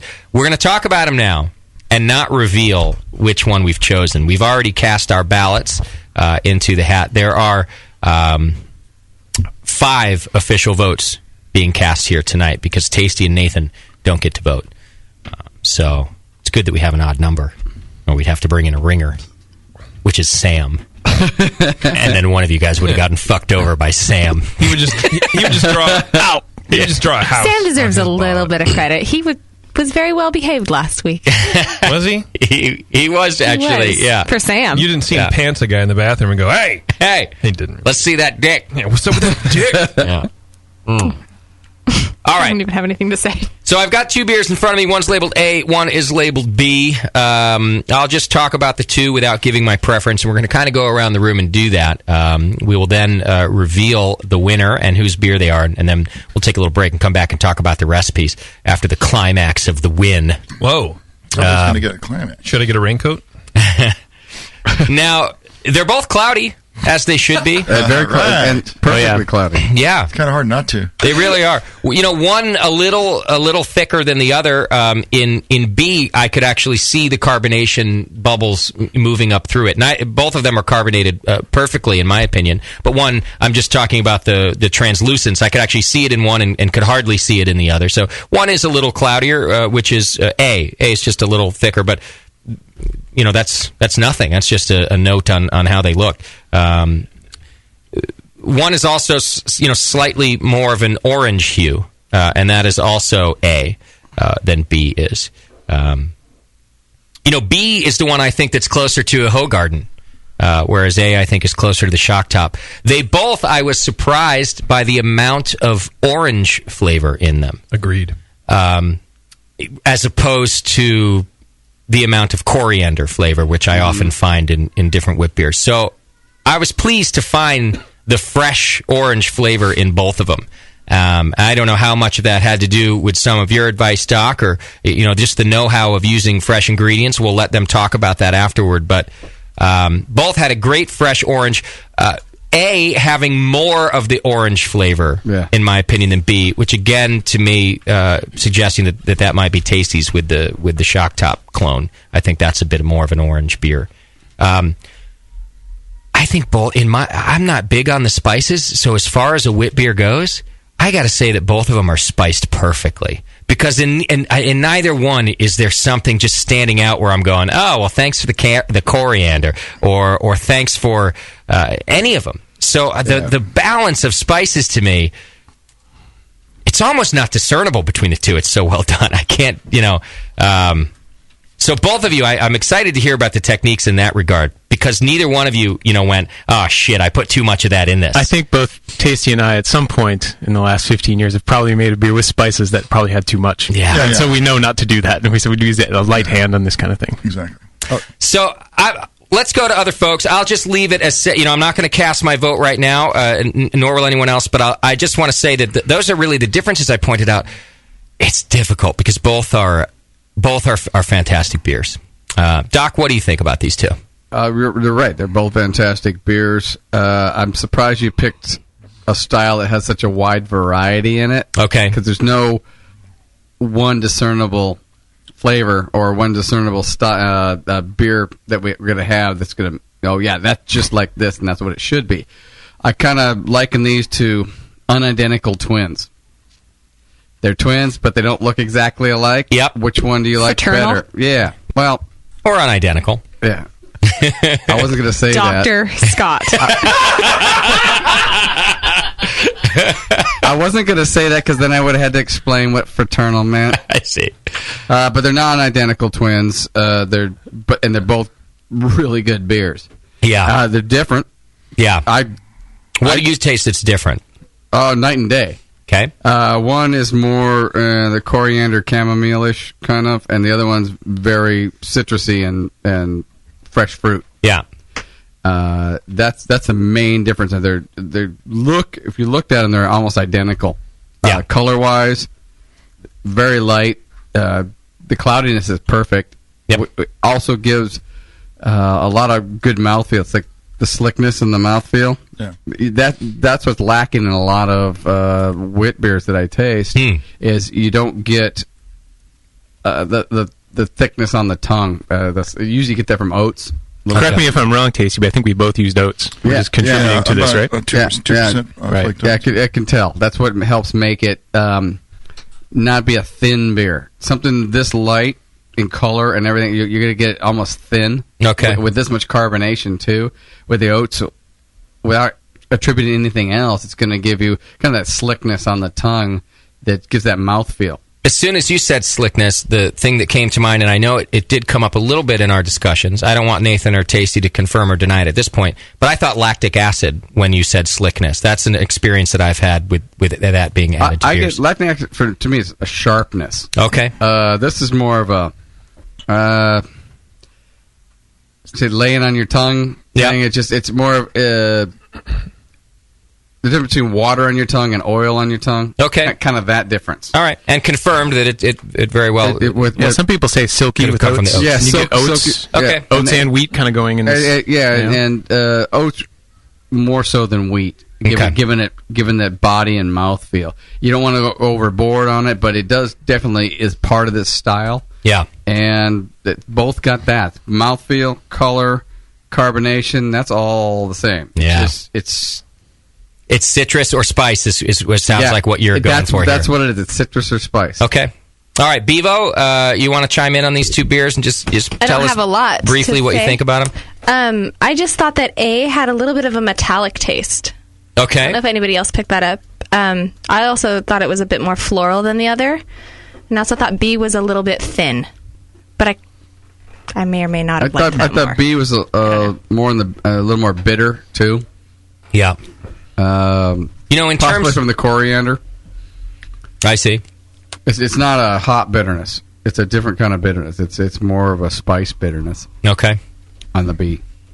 All right, let's go to Moscow. Well, I get a distinct dank from B. So it's interesting you say it's not hot bitterness because it's so dank on the taste, not on the nose. And just to clarify, you didn't smoke any weed at the break. Oh yeah, no, actually that might be affecting. Oh what, bro? Yeah, but I snorted a shit ton of it. A smells like an orange Julius. All right, it's a beautiful smell. It tastes. It tastes like it's going to be sweet, right? Like when you first drink it, it's like an orange Julius, right? But then there's no sweetness. Like you guys are saying, both these beers there's no off flavors. They're not similar though. I don't get similar at all. I don't even get similar in color. Like Doc, you were saying the color's similar, but so I was looking at these in the light, and I'm thinking of it as how would I mix paint to make these colors? I would use red mixing A. I would not use any red in B. Yeah. And I think that's the orange difference I was also pointing out in A, that there's just more of that color. And again, looking like a shock top. In beer, we're talking more. It's a smaller spectrum. It's light to dark, and you being the artist, you're looking at hues more than intensity of color. And it's going to be a little bit different, but this beer is it's about a 2 SRM and a 3 SRM. Yeah, so they're in the same in the beer chart. They're in the same SRM. However, that does not make you wrong about the color difference. If you were a BJCP judge, then you would call them very similar in SRM. One's a slight, like you said, maybe a point darker. Right. But I think you're right, Moscow. You look at it from a whole different perspective than we do. So. Right. Yeah, and you're saying they're the same wheelhouse for beer. Which if they had the same clarity, they'd be almost the same color. Okay. Yeah, that's the other thing too. Is the clarity is B is significantly clear. It's a little clearer. That's why see, you guys say a little, and it just strikes me as a big difference. And like you were saying, the beers are really close. They're not close at all, in my opinion. They don't smell the same. They don't look the same. They don't taste even close to each other. What are the flavor differences? Well, B gives me that dankness, almost like a skunkiness, but not unpleasant, and I get the grains really come through on B for me. And then A it's just all about that orange flavor, which I happen to like personally. And since there's no off flavors, you just get to enjoy the orange vanilla of it. So they're night and day. That I do agree with. Except for you called them identical, and then you call them night and day. No. Non-identical. No, I'm sorry. Fraternal twins. Well, if you throw a pale ale and a stout into this mix, they start to look a lot alike, and that's my point. In as far as beers go, and so these are two awesome wits. They're still wits. They're still the same, but they're different. And that's how my comparison was. Well, I don't see color, so I wouldn't know. Unless he's making racist jokes. Well, look, stereotypes are different. Right. You don't see reason either, but we get past that. Don't. I see a lot of logic, though. I'm good at that. Yeah, I'm good at that. I'm all right with that. Go ahead, JP. Were we done with him? I'm done. Yeah, they're both fantastic. It's going to be just personal opinion for what flavors people like. Put well. That's exactly. It's just going to be down to personal preference. All right. What do you think, Chip? Hi. I enjoy both of them. I think they are very good. I do agree with Doc that they are similar beers because they're categorized within the BJCP style of a wit beer. Yep. So that by default makes them similar. So Moscow is in fact wrong. You're incorrect. Great. A is very. I got candied orange, which I thought was very interesting. It's more of a like the circus peanut candy orange with the sugar crystals on, like the terrible jelly. I was going to say that's not exactly a compliment if you don't like candied orange peanut things. It's not. Which I don't. It's not a. I don't like them either, but it's a pleasant aroma, and in a beer, it is very pleasant. It's not offensive at all, and I think to this style it works really well. Okay. Did I pull myself out of that one? Yep. All right. You're good. And then, but like you, I didn't really get a whole lot of spices out of A. B, I got a fair amount of spice. Kind of a low to moderate, sweet peppercorn kind of thing with a light hint of that candied orange, very similar candied orange thing. And I wonder if it is from the fresh orange zest or not. I don't know if both of them did it or not, but I enjoyed both of them. I thought B had some more of those traditional wit beer spices that I was looking for. If we're doing this, to style and based on the wit beers that I've had, I think that had more of a traditional a little traditional kind of bite to it. Yeah. You think A did? B. Sorry. Yes. Yep. Okay. Yes. All right. Well, it's interesting that I think we're all on the same page here because there are pieces of everything that you all said that I'm definitely agreeing with. And in fact, as I said, nothing was overwhelming on the spicy. It wasn't until Doc pointed out that B is at least a little more spice pronounced than A that I went back and it's, of course they're warming up a little now too. Again, I'll stick to my statement that they're both so wonderfully balanced in the spices, but B is just a little more pronounced. But but it's still across the board. All the spices are working well together. Yeah, and the spices should not be so pronounced. They should not be wildly out of place. It should focus on the kind of vanilla orange aspect of everything. And if there are spices present, it should be low to moderate in the flavor. It shouldn't be just spice. Right. Yeah. Right. In your face. Okay. I wonder if before we reveal the ballot, we should ask Tasty and Nate if they should, what their vote is on A or B. And of course, their vote doesn't count. But I'd be interested to know, without saying whose beer is whose, what your vote would be after tasting the two. I wonder if they're going to do like in the presidential race where you just default vote for the other person. You're supposed to. Well, I think B. Oh, I think A. I also am going to say that I think in the end, with this beer, it really is coming down to personal preference. Which wouldn't be so far off of a competition, would it? If there was a best in show with two wit beers, both done this well, it would come down to the judge's personal preference. Well, yeah, absolutely. It would come down to what fits better in the style based on whatever the judge thinks. Yeah, absolutely. All right, well, let's do that. A or B, Nathan? Which beer do you like that you think in a best of show round with only wit beers? Which one do you think you'd pick? Well, there's A, I think, should be a little drier, but it has a wonderful citrus profile that I really like. And the aroma on it is excellent. And it drinks, as Moscow was saying. You think it's going to be sweet, but it actually doesn't finish very sweet. You suspect it might be. That said, either maybe a little bit more bitterness or slightly drier. B has too much sulfur for me in the aroma, and that is off-putting. That's like one thing I don't like about wit when it's too fresh. So I have a hard time getting past that. But I do like a lot of the other things in the flavor profile. I think it might be slightly... The spices and bitterness are clashing a little bit for me. In B. I like A a little bit better, but it is slightly... A is maybe slightly under-bittered or maybe slightly less attenuated. So I have bones to pick about each, but I prefer A slightly. Okay. Tasty? As far as... I'm not a BJCP judge, and if I was, I probably wouldn't be a... Or a specialist in wit beer. Or a wit fan, yes. I would say I don't want any wit beers. Right. I am a big fan of A. But I do like the dryness in B. Yeah. I like the, it just seems like a beer I could drink more of. Okay. It's not as rich. All right, let's get to it, huh, guys? Find out, who's nervous, Tasty or Nate? JP. I already jumped the shark. I got nothing to lose. All right, let's see the hat. One more loss? What the hell? And we are now going to find out who the winner of the second Brewcaster Challenges. I won't read any names to begin with. We'll go back and do that after. Or should we just do the names? You want me to read who had who in the pool before you do that? Oh, yeah. Yeah. So I had Tasty, Doc had Nate, JP had Nate, Bevo had Tasty, and UJ had Tasty as well.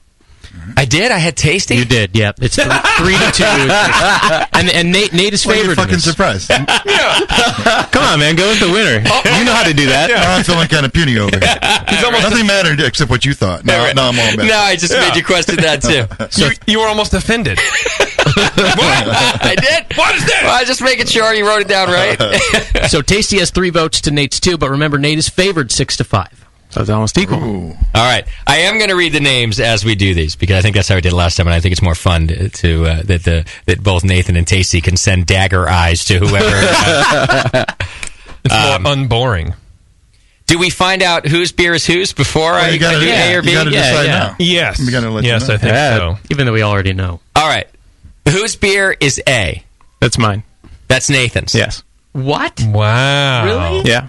Really? Tasty, you conniving little shit with your shock top. Well, I did add a lot of orange. I didn't know Nate would add Full more. disclosure, he did taste my beer on Saturday night. I didn't know he had so much orange. Holy crap. I thought I was under that. That shocks me. All right. Nathan is A. Shock top. Shock tops me. Yeah. Tasty is B. Wow. All right. Doc is the first ballot I've drawn. Dun, dun, dun. A. So he chose Tasty. No, that's Nate. Oh, sorry, Nate. He's still fucking with you. JP. Yes. Has voted for B. Tasty. It's a dead heat. Yeah.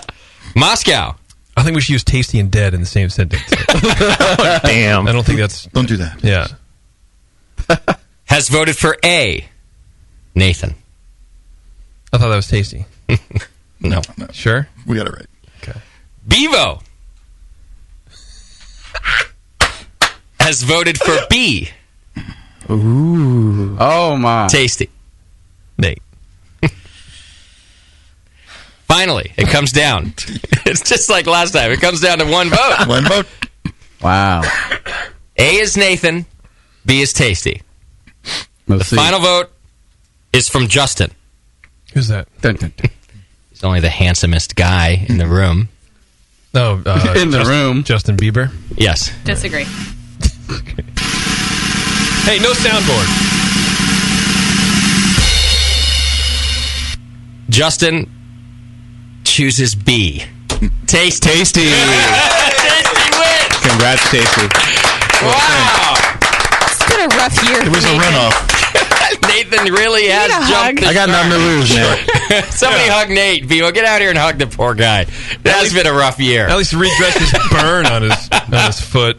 Motorboat. I got a good story about that, too. No. Wow. Another tie. It came down to one vote for the second Brewcaster Challenge in a row. Wow. Unlike in my Brewcaster Challenge, Tasty, I actually helped you win. If you'll remember, yours was the last vote we opened in Brewcaster Challenge 1, and you fucked me over. Well, thanks for not holding any grudges. Yeah, right. In his defense, he picked the better beer, which just happened to be mine, and that's all right. It does happen from time to time.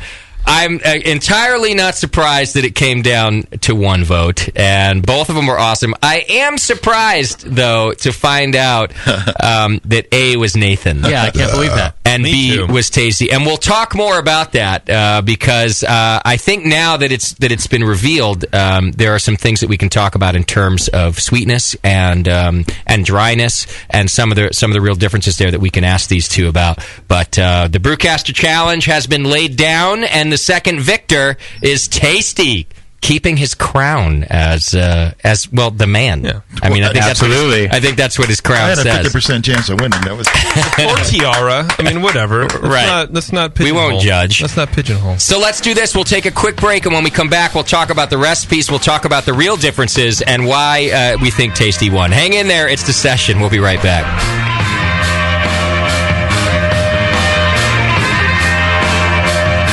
You're listening to the Brewcasters on the Brewing Network.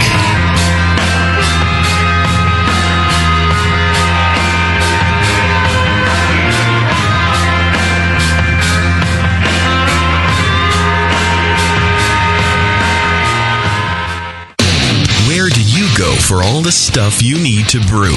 Homebrewstuff.com, of course. In their Boise, Idaho storefront and warehouse, they have more than 750 craft beers and 8,000 square feet of homebrew products in stock. The staff at Homebrew Stuff are homebrewers themselves. They try out just about everything, including the beer, so they can answer your questions knowledgeably and correctly about brewing, kegging, and anything else you might need to ask. Don't live near the Homebrew Stuff store? Visit homebrewstuff.com online and take advantage of their $7.95 domestic shipping available on most orders. Homebrewstuff.com is a proud sponsor of the AHA, NHC, GABF, and countless other acronyms. So if you're a homebrewer looking for great people, a great selection, and great deals, head to homebrewstuff.com, online or in person. Visit their YouTube channel for loads of free how-to and product videos. All of the stuff you need to brew. Homebrewstuff.com. Do you know the three most important rules in brewing? Sanitation, sanitation, and sanitation. And no one does it better than 5-Star Chemicals. 5-Star knows sanitation. You can only sanitize clean equipment. And 5-Star knows how to clean, too. For craft brewers and home brewers, 5-Star has what you need to keep your fermenters, serving tanks, kegs, and draft lines sparkling and free of any beer-spoiling bacteria. PBW, caustic, acid cleaners, Star San, SaniClean, lubricants and defoamers, pH stabilizers, sanitizers, and more. 5 Star Chemicals has cleaning supplies, safety supplies, heat exchangers, pumps, hoses, and valves. And 5 Star is proud to offer eco-friendly products that exceed customer expectations. If you have a cleaning problem, you need the 5 Star solution. Visit 5starchemicals.com or call 800-782-7019. 800-782-7019 and get the 5 Star treatment today. When you hear Blickman Engineering, think innovation, passion, quality, and customer service. Blickman gear is designed by brewers to give you a sense of pride in your equipment. At Blickman, they know what makes brewing a pain and build gear that makes it fun. Like the intuitive beer gun, a completely different approach to filling bottles. The Therminator Wort Chiller, a new take on a plate chiller that's sized for flow, performance, and the high groundwater temps homebrewers face every day. The Brewmometer, a brilliant weldless thermometer design with brewing parameters right on the dial. The Autosparge, ultimate simplicity for preventing an overflow or running your mash tun dry. And much more, like the modular top-tier brewing stand, conical fermenters, and their Boilermaker brew pots. With more cutting-edge equipment coming soon, keep up with the latest from Blickman at blickmanengineering.com and stay on the cutting edge. Are you a member of the American Homebrewers Association? Well, you should be. Members of the AHA can focus on brewing beer, and the AHA takes care of the rest. The American Homebrewers Association advocates on behalf of homebrewers like you to legalize the hobby in all 50 states and make sure that beer laws make sense. Plus, there are many great benefits that come with your AHA membership, like AHA member deals that give you awesome deals at bars, restaurants, breweries, and more. Zymergy Magazine and Zymergy for tons of articles, how-tos, easy-to-follow recipes, and news about the hobby you love, and access to the members-only content on homebrewersassociation.org. But the AHA can't do it without your support. Join today so the American Homebrewers Association can keep fighting for your homebrewing rights. Visit homebrewersassociation.org or join now from the homepage of the Brewing Network website. Relax. Don't worry. It's the American Homebrewers Association. By popular vote from the Northwest Brewing News, HopTech has been voted the best homebrew shop in Northern California. Serving homebrewers for nearly 30 years in Dublin, California, HopTech carries more than 40 different kinds of hops and more than 60 different grains, malt extract, spices and sugars, hop oils and extracts. Open every day except Wednesday or shop online anytime at hoptech.com or call 1-800-DRY-HOPS, 1-800-379-4677. With in-store classes almost every Saturday, huge selection and a dedicated commitment to their customers, HopTech is one of the longest-running and passionate homebrew stores, period. And now, by popular vote, the best homebrew shop in Northern California. And don't forget their 15% military discount. HopTech. Visit today at hoptech.com. Mix me your 100-grain amber recipe, and I'm going to eat it. And then it can ferment in my gut. It totally works. The beer is almost identical to the grain sandwich. Your colon won't know what hit it. The home of live beer radio. TheBrewingNetwork.com. Because like beer, radio shouldn't suck. You're listening to The Session. Rich girl, and you're gone too far, 'cause you know it don't matter anyway. You can rely on the old man's money. You can rely on the old man's money. It's a bitch, girl, but it's gone too far, 'cause you know it don't matter anyway. Say money, money won't get you too far, get you too far.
one beer. This is The Session.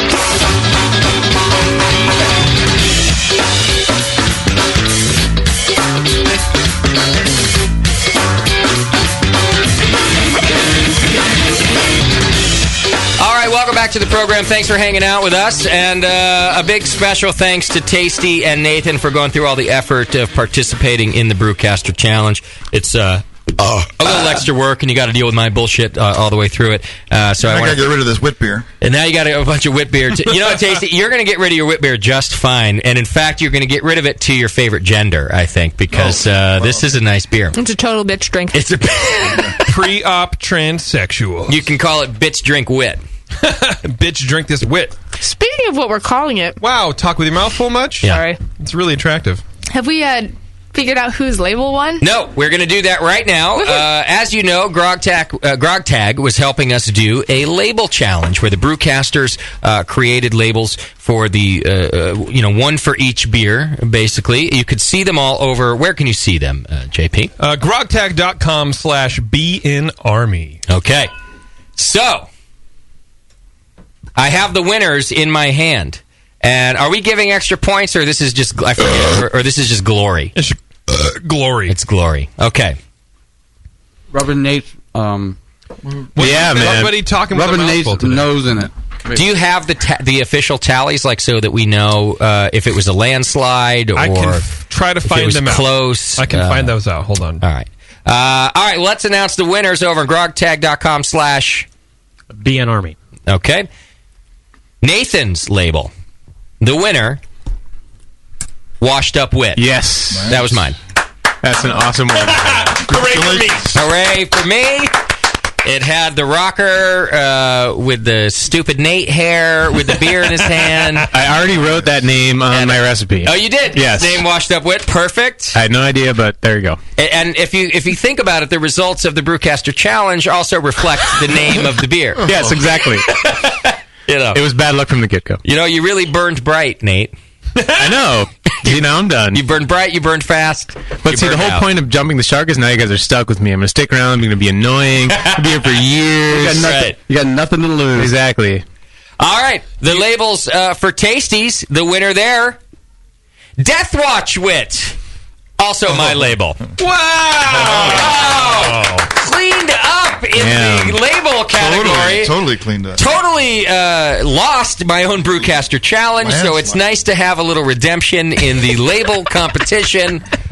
Really, I just played on the major qualities of the two brewers in this challenge, one being washed up, the other about to die. And I think by doing that, I resonated with the listeners, and I would like to thank the Academy. Thank you. So I have the percentages. Okay. I do not have the numbers, unfortunately. All right. For Tasty's labels, the number 4, which was the Death Watch, if you go to grogtag.com/tasty, you can see all the lovely labels. That won 54.5% of the vote. Wow. What was the next closest label? The next closest label was label number 6, which was I wish this was Janet. It had the wit beer with a circle and the line through it. Yeah. Whose was that? That was mine. I think that's Moskey's. That was the runner-up with how many percentage? 13.6%. Yay to me again. Landslide. Wow. Okay. Well, now I have to defend. I wonder who the next Brewcaster challenge is going to be. I'm going to have to think about their qualities. And then if you go to grogtag.com/Nathan, you can find Nathan's beers there. And so the winner, like you said, was Washed Up Wit with 39%. Oh, not so much of a landslide there. Label number 6 with 31%. Wow, close one. Was the Master of Darkness wit beer. Who was that? Unicorns. With the unicorns. Who did that one? Possibly Susie, since no one else or is saying Sam. anything. Or Sam. Could have been Susie or Sam. I don't think it was Sam. Sam's were demented. They were demented. Was Sam's number 1 the rapist's wit? That was Sam. It was supposed to be like rape your wit. Yeah, Right. well, yeah. Get it? That got 10% of the votes. That's from Dumb and Dumber. That was in 3rd place. I prefer therapist's wit. Okay. And witty gangbang. witty gang. And which was that for? Was that one for Tasties? That wasn't anything. That one was just for the hell of it. Witty gangbang. Sam. So there you go. JP, which ones did you do? I did the Nate Wit, which was very clever and What a Nate Wit. wildly funny. Yeah. And then what else did I do? Oh, I think I did the "Hello, my name is" label where it has different things you can check off on, like you know me from the ass grab I gave you, side boob city, that whole one. Got it. Yeah. Okay. It allowed me to be wildly funny and much broader spectrum and a focused. I'm glad. How did that one finish in the competition? I don't think it voted. I don't think it even showed up. It didn't garner a single vote? No, let's see. It got... probably got one. 3.3%. Okay, it showed up. It showed up, yeah. How many times can one vote for themselves? Only once. Okay. Vote often. Well done, everybody who participated in the Brewcaster Label Challenge. We'll be doing it again for each challenge. Now, we're about to get back into the beers in this one, but I just want to point out we will not be announcing the next Brewcaster Challenge until next week. So tune in next week. We'll give you the next two people lined up to get into this business. All right, so let's talk about these beers a little bit, guys. And what I wanted to point out is that as we were talking about them, and then once Nathan was giving his impression, I think it really came out. And that was that A was just not as dry and clean, for that matter, in that dry kind of way as B was. And it just ever so slightly hindered the flavors from being so crisp and present as B had. B was so well attenuated and balanced in every way that all of the ingredients just really blended together perfectly for a nice, bright, dry wit. And A would have had all of those qualities if it had just been slightly drier. And then it would have really been a crapshoot. So, Nate, you want to talk to us about that? Yeah, so everything in this beer went fabulously well up until pitching. Everything I did all I wanted to do for this beer and nailed it, and knocked out at about 64 degrees, pitched at 64 degrees, set the conical to 65, and just let it hang. And every 2 days I would bump it up a degree. I really wanted to control the ferment. Okay. I didn't want sulfur. Really don't like sulfur that you can get from this yeast, and I'm very sensitive to it, and don't want 10 gallons of beer with sulfur in it. Which is something tastes like crap. Which is something you pointed out in B. Yes. Whereas, and I went back and tasted it. A lot of people aren't sensitive to that as me, though. I think you must be very. Although, once you pointed it out, I went and tasted it, and I could pick it up. But, honestly, it blended in so well with the spices that I just felt it was part of it. It makes the spices taste like celery to me in this style. Yeah, it does. Okay. I definitely got it. Like a cooked celery thing. I got the sulfur in it. Yeah. Oh, for sure. I wrote down on my... Actually, you have my notes. I wrote farty. But that's just me. So I knew I wanted to do my own take on this style. So I wasn't going to try and over-engineer it. I was going to make a beer that I wanted to drink. So you warm up the fermentation ever so slightly. I warmed the fermentation ever so slightly. So I got to the second temperature jump. So I'm 4 days in now. The thing went crazy. And I got yeast in the blow-off tube, and mind you, B3 conical, big giant blow-off tube, and all that kind of stuff. Yeah. First time I ever had yeast throughout that whole setup. And so I think what happened was, ended up you losing some of the best of the best yeast, the good yeast out of that. Oh. And the beer conked out at 10:15. And what did you want it to finish at? I wanted to finish about 10:10. Wow. That would have been perfect. Or maybe 10:8. That would have been even better. Like kind of in that range. I purposely kind of underbittered it because I wanted to go also very dry. Tried to set up the mash so that it would do that and all that kind of stuff. Didn't use any specialty grains, that kind of thing. Got it. I got 14 days in the ferment. The thing is stuck at... Well, no, I think 12 days in the ferment. The thing is stuck at 10:15. Okay. Oh, crap. So let's rouse the yeast with pure CO2 from the bottom. Did that twice. Nothing. Not a thing. Won't move. By now, the thing's at 70 degrees. I'm like, well, it's warm enough. If the yeast are going to be active, they should go. Okay. So I'm like, well, screw it. It's too sweet. I'm not going to like it like this. Like, I got a fresh pitch of the Duvel yeast, the 570. Screwed that up on a stir plate. Dumped that in like the day before it got on a flight for NHC. Okay. That yeast is really alcohol tolerant. Doesn't flock very well. Can deal with maybe being pitched into a beer. Right? Okay. Yeah. So that brought it down to 10-12. I'm like, all right, this is acceptable. I still want more than this, but by then it was like if I'm going to have this thing ready and carbonated and for this show, it had to come out of the conical. And I already been in the conical for 7 more days with the new yeast, so it wasn't going to go any lower. Got it. And I set the temp at 75. It sat at 75 the whole time I was at NHC. figured that would be enough to dry it out, but it still didn't go dry enough. So that was my one nitpick about the beer. I liked everything else about it, but it's not dry enough. Well, a couple of things. Had it come in at 10:15, there would have been a big difference here in the voting, right? So that's a nice technique that you use to choose a yeast like that. Exactly. And in my wheelhouse, 10-12, that's a victory. If I'm going for 10-10 and I get 10-12, but it goes to show that when you're going against beers like this of this caliber, it's a subtle difference like that can really, because none of us went, well, this wit's no good because it's too sweet. Right. It was really just compared to the other one that has all of that dryness. This one's a little sweet. Well, that's kind of what I loved about that happening. I was like, oh, this is good stuff for the show. Let's see how you could drive a fermentation after that and see where it goes. I may actually save some of this, and I got a pack of the lambic blend. And I'll throw that on it and let it sit for a year, and maybe it'll be some kind of fun, interesting thing. But so I suspect Tasty's attenuated down to single digits or something along that range versus original gravity. So what do you think, Tasty? No, it just went down to 10-10. 10-10, yeah. Although I certainly gave it a chance to. I had a little mishap in the fermentation. You did? Well, my primary fermentation temperature I set is 68, so I cooled in at 66, and then I set it for 68, and then on day 3 I look at the fermentation intensity, and I go, okay, I think I'd like to raise it up to 70, right? So I go and change the temperature controller to say 70. I had to put a heating pad on it to do that because my space is like ambient 65. Well, unbeknownst to me, that the temperature probe it came off the conical, and so I just basically set it on the course from go to 70 to like 80 within like probably 2 days. So it was free rise. Free. No, I was forcing it to rise. Oh, okay, right. So on day 4, I didn't take a gravity reading, but I was probably 80% of the way to final gravity, the terminal. So the last 20% was like probably took a day to get it to go from 70 to 80. Anyway, I go down there like 3 days later, and I go like, holy shit, how hot is it? I can feel the side of the fermenter. Oh. Like, oh, Jesus, this thing's hot. So I put the controller, the probe back in, or on it basically, and let it settle, and it said it was 80. Okay. So then I immediately said, well, it's done fermenting. I mean, so I just took all the heat off, and I actually just let the ambient drive it for a couple of days, and then I racked it off. Okay. But yeah, I picked up a lot of sulfur on that last 20%.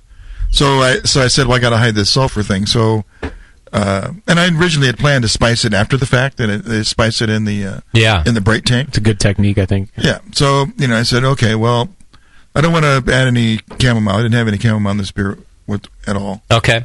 And I just used a little bit of coriander in the end of the boil. So I wanted to do some orange zest. So I go out to my orange tree and get a really ripe Valencia orange, and nice. And I take the peel, just off half the orange. Okay. And I put that in a hop sack, sink it into one of the 5-gallon kegs, leaving the other untouched. Oh, I see. So you didn't even zest the peel. You're just saying you took half a peel and you zested half of a peel. Zest half of an orange. Okay, you zested half. So I just took put an equator on it. Got it. Zested half and let the other half just whatever. Okay. And I put that into the 5 gallons. Okay, leaving the other one nothing. Just I see where you're going with this. Smart move. Right. Yeah. So so yeah. Then was it? I think it was it last night? Anyway, the night before maybe. I pour 4 ounces of each one. Put on a good movie. Rub one out maybe. And then yeah. And I just start tasting like wow, the orange one had way too much orange. It was way overpowering. And then the one that I didn't do had way too much sulfur and earthy character to it. That wasn't going to work either. I see. So I just said, well, so then I said, okay, I blended those, wait till they got to the same amount in each glass, put the two together so I can see what a 50-50 blend would be. And I thought, yeah, that'd be about right. And then that's basically what I bottled to to bring today would be a 50-50 blend of those two. See, Tasty is the master in this way because he was really accounting for all of these mistakes that could happen, and a blend in this case. I mean, you said the sulfur appeared, like Nate said it might do. It's definitely there. Yeah. And I think your blend kind of results in at least what I was saying, where it just fit in the end with the taste. I did not find it any part of the sulfur offensive at all. And it wasn't brought up until Nate brought it up by any of the tasters. Yeah. No. Most people aren't as sensitive to it as me, which is one reason why I was really trying to avoid it, is the yeast can kick that out. But even if it was in your notes, JP, nobody brought it up as an off or anything else. So that's kind of what I'm getting at, is it was there. It was there. You picked it up, Nate picked it up, but it ended up blended in such a way. I don't think that it blended in with it. It stood out, but I just decided not to. I was trying to be very positive about things. I think blending is key, and Tasty did that. I also did that for the final beer that we tasted with a pretty similar method for adding additional spices. I thought the beer straight almost didn't have enough orange, almost didn't have enough coriander. So I did a tincture for about 24 hours with fresh orange zest and fresh ground coriander. Got it. The kind of thing that Scott was picking up as the Orange Julius thing. I think a little bit of that was still coming through, even though it was a blend of both. So I bought... You did have a mountain of fresh orange flavor, but, again, without the sweetness that was left behind a little bit, that would have been fine. Because I went from tasting Tasties and going, wow, like there's a nice orange flavor, to tasting yours and going, well, there's even a nicer orange flavor. It was bigger, it was more pronounced, it's still nice, but again, just kind of got beat up by the... It's too sweet still, yeah. I'd never done a tincture before, and that was kind of something I think that's worth experimenting on in this style. You could take like pure neutral grain alcohol and basically let it sit for a day with fresh orange or coriander, and then dump it into the keg before you keg, and then kind of balance it out, just like Tasty was saying, between one keg with, one keg without, for 10 gallons, and then blend to the level you like. Okay. What is this one? So this is my beer without any orange zest in it. So this is the... Can someone pass it over maybe to the corner, beer. please? No. That would be good. Oh, thank you. I like it better. I do too, actually. Yeah, I think it's better. I don't. No? Yeah, I get. You get the odor more because they don't have. No, I got more bitterness. I get more farty with the first round. It is more sulfur, but there's a vegetal thing that's lower to me. Yeah, you don't smell it. The smell is definitely more sulfur smell. Yeah, but I do like the finish in it better. You're right. It doesn't have. It doesn't have. Yeah, not vegetal. The vegetative. Yeah, and that bitter pith kind of. It does taste a lot better. It's more spicy. Mm-hmm. That's what I was expecting. Tasty, you want to taste this this beer that I brought without any orange and coriander added? That's yours as well? Yeah. Just without the orange and coriander. Exactly. So, now, Tasty, sorry, you said you did not add chamomile, but you did add coriander. Yeah, just 0.3 of an ounce at 5 minutes before flame out, which is a really small amount for my 10-gallon batch. And then nothing in post. You didn't have to do anything. No more coriander, no more. I never did any. And that was the only spice, aside from the orange peel. Yeah. Okay. And Nate, you did add both coriander and chamomile? Coriander and orange. And orange. So no also chamomile. No chamomile for you. Yeah. Okay. And did either of you, for the cloudiness, which we all commented was really great in both of them, did either of you use the flour trick? No. I knew it would still be cloudy. Just from the yeast? Within a week or two of kegging, which we were going to taste on the show. It'll be clear in a week. Exactly. If it had to sit for a month or two, I think that's a good idea. Okay. Yeah, that yeast wouldn't let that happen, especially if you use a big load of flaked wheat. It's going to be cloudy. Did you have to shake up the keg or anything before you poured what you were going to bring today? No. It's been sitting at 35 degrees for a week. Got it. With no movement. Okay. Still cloudy. All right.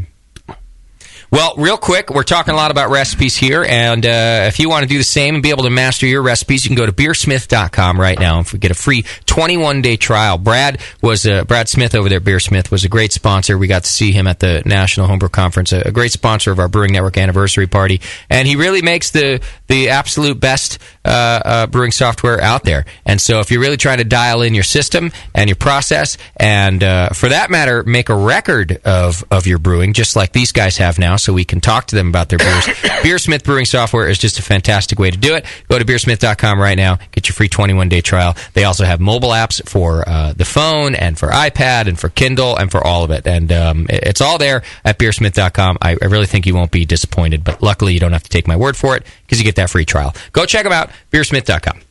All right, guys. Some good beers.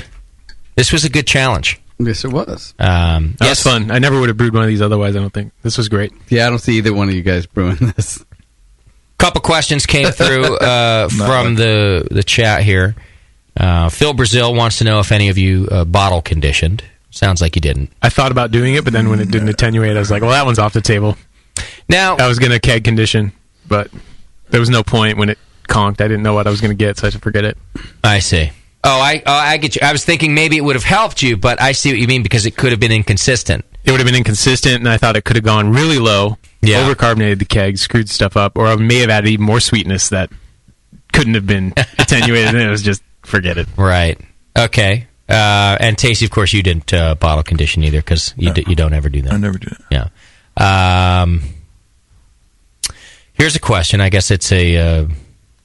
well, you didn't do it, but he wants to know what you would have done if you did it anyway. He was on the phone, but he hung up, so never mind. Okay. The Afterlab? Oh, no. I'm talking about the one before that. Yeah. If you had added chamomile, which you didn't, how much would you have added to a 5-gallon batch if you were trying to be careful like you did with the coriander? You know?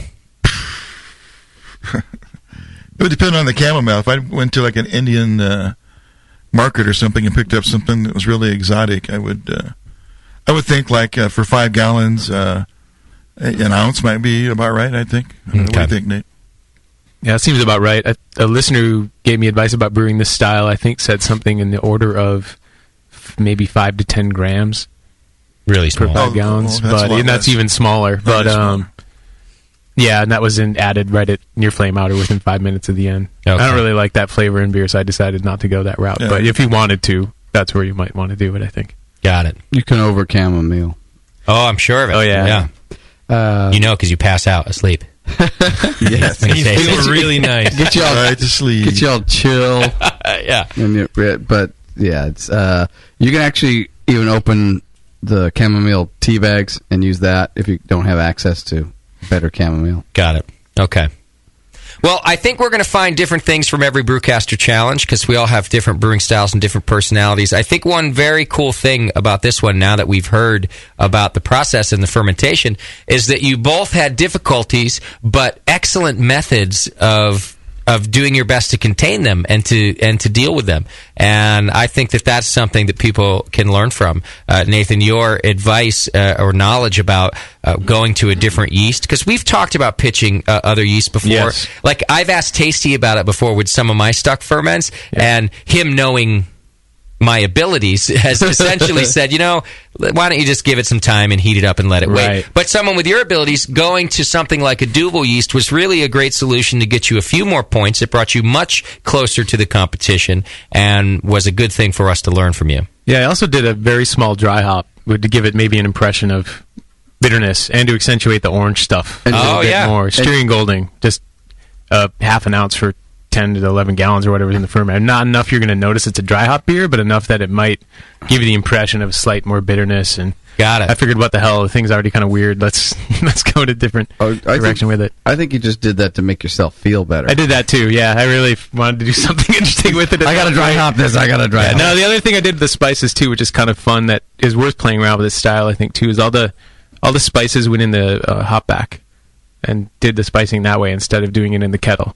Sort of the thought being is that you want to preserve essential oils. Okay. And that's going to be one method that you can hopefully do that and not volatilize stuff off the kettle. So does that mean essentially... It may not have helped me in this context. I don't know. Does that mean basically that all of your wort passed through then the spices in a vessel before going to the fermenter? Yeah, the Blickman hop rocket thing. Got it. Yeah, so I did that instead of adding any spices in the kettle. That's a good choice. Yeah, I think that would be an interesting twist for people who want to play around with this style. Yeah. I just, in terms of the trying to fix stuff, and as Tasty did too, with leaving another 5 gallons so that he could do a blend of any kind. We've tried to do how to fix your beer shows, but because specific questions don't always come up that you guys have dealt with, the shows have never been real successful for us. We've had a tip or two here. But this, I think, was a great way for us to talk about how to fix your beer, because you both had a specific thing happen that you knew how to deal with and were able to help your beer in small ways to bring it to the competition. It's just a reminder that you can guide yourself along the whole process. Some people think that you can't change the beer once you pitch the yeast, or maybe even once it's been in the keg, but there's ways you can blend or manipulate and change to get the desired effect. I don't think either one of them batted an eye about, let's do this, let's do that. Because I'm an 80.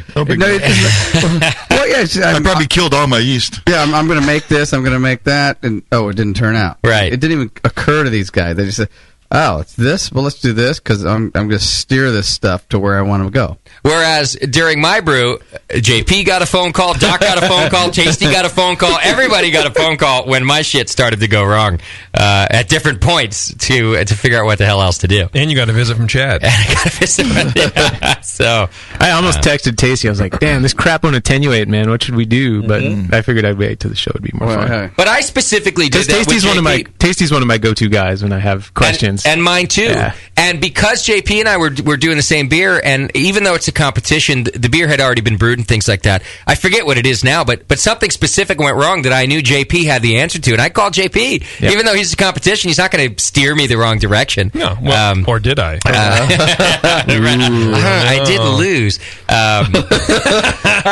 But that's, again, I think we're going to get something different out of each challenge because we're all at different levels of brewers. When we bring Moscow into this, then God, I hope he calls somebody. If he just gets it all right, I'm going to be pissed. If he doesn't have to call somebody for advice, I'm going to be very upset. Okay, let's go to the phones real quick because we've got Brad from Houston, and he's got a comment about the sulfur flavor. Brad, what's happening? So Brad. Hey, yeah, I brew a lot of Berliners, and you get a lot of the sulfur flavor, or the sulfur aroma, I should say, going on in the Berliners a lot of the time. And I got a real trick for getting rid of that through the keg. Okay.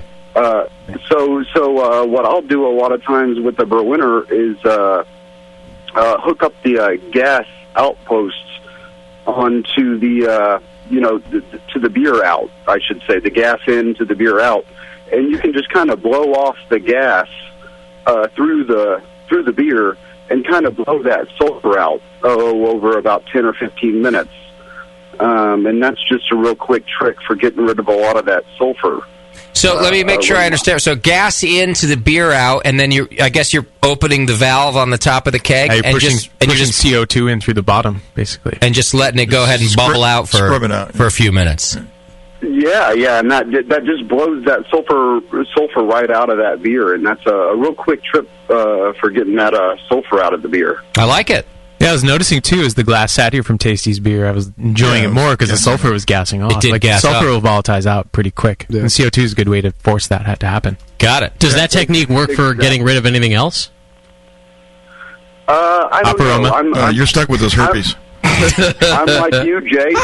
So I suck at brewing. So I decided to just brew a bunch of real funky beers. There you go. And so it does it for most of the funky beers like that. I love it. Thanks for the tip, Brad. Yeah, I'll try that. Not a problem. Cheers. Yeah, you got what do you got? A whole other 5 gallons? I got 5 with gallons some of sulfur beer. Well, it's got CO2 in it too. I'll probably lager beers. Lager beers do the same thing. They pump off a lot of sulfur, and I get a lot of emails about that. Is this supposed to smell like this? Right. And because it smells nasty. Yeah, but it does scrub out. Now, clearly, you'd want to do it with an uncarbonated beer so that it's not just foaming. Right. And then you'll get much less foam. Probably a fairly low pressure, so because it'll still foam. Indeed. Low pressure, and then he said 15 minutes or so. It'd be a good thing to try. Yours is already carbonated this time, Tasty? Yeah.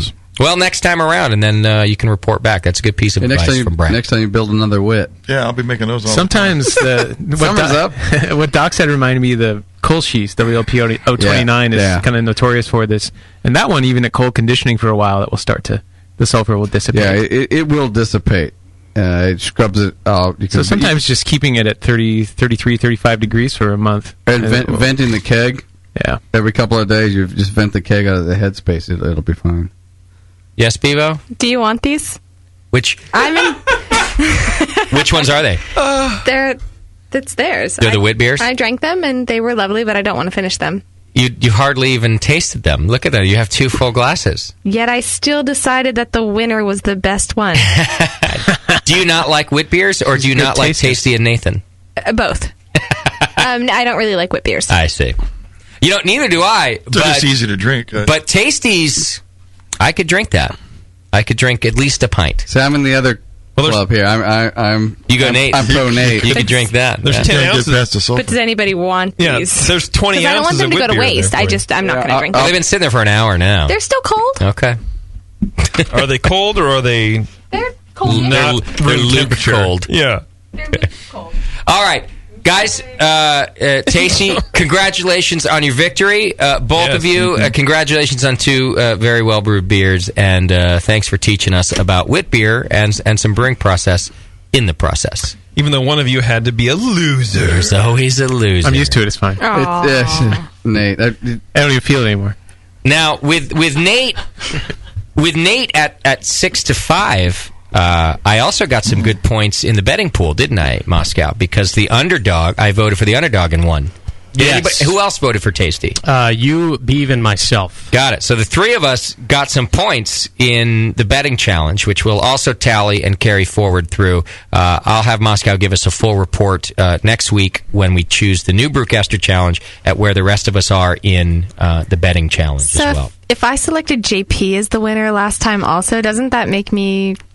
I'm doing pretty good. Well, no, I was the underdog, I think, the last time. Or did we call it even? No. I think we called it... I was the underdog. No, it wasn't even. Yeah, it was only something like 3-2 or something. Correct. So you got less points than you would have had you voted for me. Although, had you voted for me, you'd have gotten nothing. And precisely. Yeah. And at the end of this voting pool thing, yes, what exactly am I going to win? Well, you're going to lose for one. Okay. Well, so there's that. That's ridiculous. But and I'm likely to win an all-expense-paid trip to Martinez. Score! For the paint party. For the paint party Can when I they come repaint. Roadway Inn? Yeah. What are the expenses when you visit Martinez? Parking meters? Well, I'll tell you what, they're a lot more expensive than you think, because as soon as you buy something, they fuck it up and you have to pay twice for it. So it's really quite expensive. And if you take too long, you get a parking ticket because everything is metered here. Yes. And you get delousing. I will throw in a free delousing. Do they delouse you here, or do they just louse you? Well, they louse you. Guaranteed to be loused. I will throw in a delousing to the winner. Okay, fair. Especially because it's going to be me. Yeah, we can play. We can play. Find the homeless person. It'll be good. Right. All right, let's take a quick break. When we come back, we'll do some feedback and wrap things up. Once again, congratulations to Tasty for winning the second Brewcaster Challenge. Yeah. Yay. We'll be right back. It's The Session. Hang in there.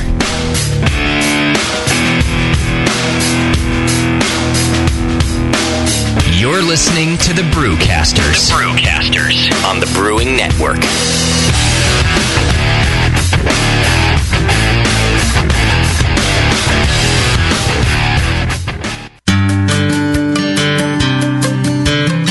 Williams Brewing is your online resource for prompt delivery of quality home brewing supplies. Since 1979, Williams Brewing has offered the finest equipment and freshest ingredients, and the best customer service in the business. Cut hours off your brewing sessions by using one of their 11 varieties of famous Williams malt extract. Their new Snap-Lock stainless steel cam-lock fittings will make connecting your pump or heat exchanger quick and easy. Or check out their exclusive paintball tank-based draft beer equipment. They even have their own line of precision hydrometers. Go to williamsbrewing.com to browse their vast selection. That's williamsbrewing.com. Orders placed by 4 p.m. Pacific Time weekdays ship the same day. Brewing is easy. The Williams way. When I order a beer, I want my server to know more about it than I do. I want someone who enjoys good beer and loves helping others enjoy it too. I want someone who knows how to pour a perfect pint for any beer style. I want a Cicerone. The Cicerone certification program is creating the type of people who help you enjoy great beer. Home brewers and craft beer lovers know beer is more flavorful and complex than ever, and it takes some serious knowledge to store and serve beer right. Cicerones know beer. There are 3 levels in the Cicerone program: Certified Beer Server, Certified Cicerone, and Master Cicerone. Cicerones are truly the sommeliers of beer. The best beer locations have a certified Cicerone on staff. Relaxed and unpretentious, Cicerones are tested on storing and serving beer, beer styles, flavor and tasting, the brewing process and ingredients, and pairing food with beer. Learn more about your next beer guide at cicerone.org. Certified Cicerone, because it takes top talent to present a perfect pint. Did you know the Brewing Network's very own Code Right and Fool's son, Ryan Wolf, has opened a beer mecca in Missouri? The Wolf Brow House of Beer has hundreds of beers from all over the world and is conveniently close to I-70 in St. Peter's. Free tastings, Saturdays 4 to 6 p.m., featuring special guests from local breweries. The best build-your-own six-pack around, with every style represented. And kegged craft beer available for your kegerator, too. There's always something new at the Wolf Brow House of Beer. New and hard-to-find beer every week. No 2 visits are the same, just like passing out at the Rat Pad. Hi, this is Ryan from Wolfbrow House of Beer. Mention the Brewing Network when you stop in for some cool free stuff. Mention JP for a swift kick in the ass. The Wolfbrow House of Beer. Beer with personal service from a member of the BN Army. This is Code. Visit my son's shop or I'll yank the BN website down. www.wolfbrow.com. All right, BN Army, it's trivia time. What's the only homebrew shop with over 1,000 recipe kits, $4.99 shipping on orders over $100, and is also home of the Wolf shirt? The one and only answer is Austin Homebrew Supply. For over 20 years, they've specialized in creating recipes such as the best-selling Texas Blonde Ale, Apocalypso, Hop Bomb 2.0, and Double Chocolate Stout. And they just recently unveiled their small grain kits that produce 1 gallon of beer. Visit austinhomebrew.com to browse their extensive catalog of equipment and ingredients. They also have mini clone recipes of your favorite commercial beers. They're the exclusive retailer of BrewVent yeast fuel as well, Yeast Nutrient, and the all-new Bodybuilder. Follow Austin Homebrew Supply on Google Plus to participate in video hangouts on popular brewing topics. So visit austinhomebrew.com today and make sure you sign up for their weekly email with news and specials. Austin Homebrew Supply, austinhomebrew.com. Here's a bite for beer lovers. Soft caramel made with real craft brew and coated in chocolate. And Hop Drops, hard candies made with real hop oil. Introducing Beer Candy from beercandy.com. Beer Candy's amazing caramels come in 4 mouth-watering flavors. IPA, bitter gold, wrapped in smooth white chocolate. Lager, made with a familiar beer from Boston and coated in milk chocolate. Lambic, soury Belgian goodness full of fresh raspberry and dipped in dark chocolate. And Stout, roasty cocoa chocolate insanity. Hop Drops are made with Fuggles or Cascade hops and are known as the candy that bites you back. Choose from sampler and full sizes of both and make your mouth jump to life. All at beercandy.com. Hop Drops and beer caramels. Satisfy your sweet tooth as only a beer lover could with Beer Candy. Visit beercandy.com today. Wait till you can pour it out of your own kegerator. I mean, your friends will look at you with awe. And it's just hot. It is? It's so super hot. The home of live beer radio. TheBrewingNetwork.com. Because like beer, radio shouldn't suck. You're listening to The Session. You're listening to the Brewing Network. Because like beer, radio shouldn't suck.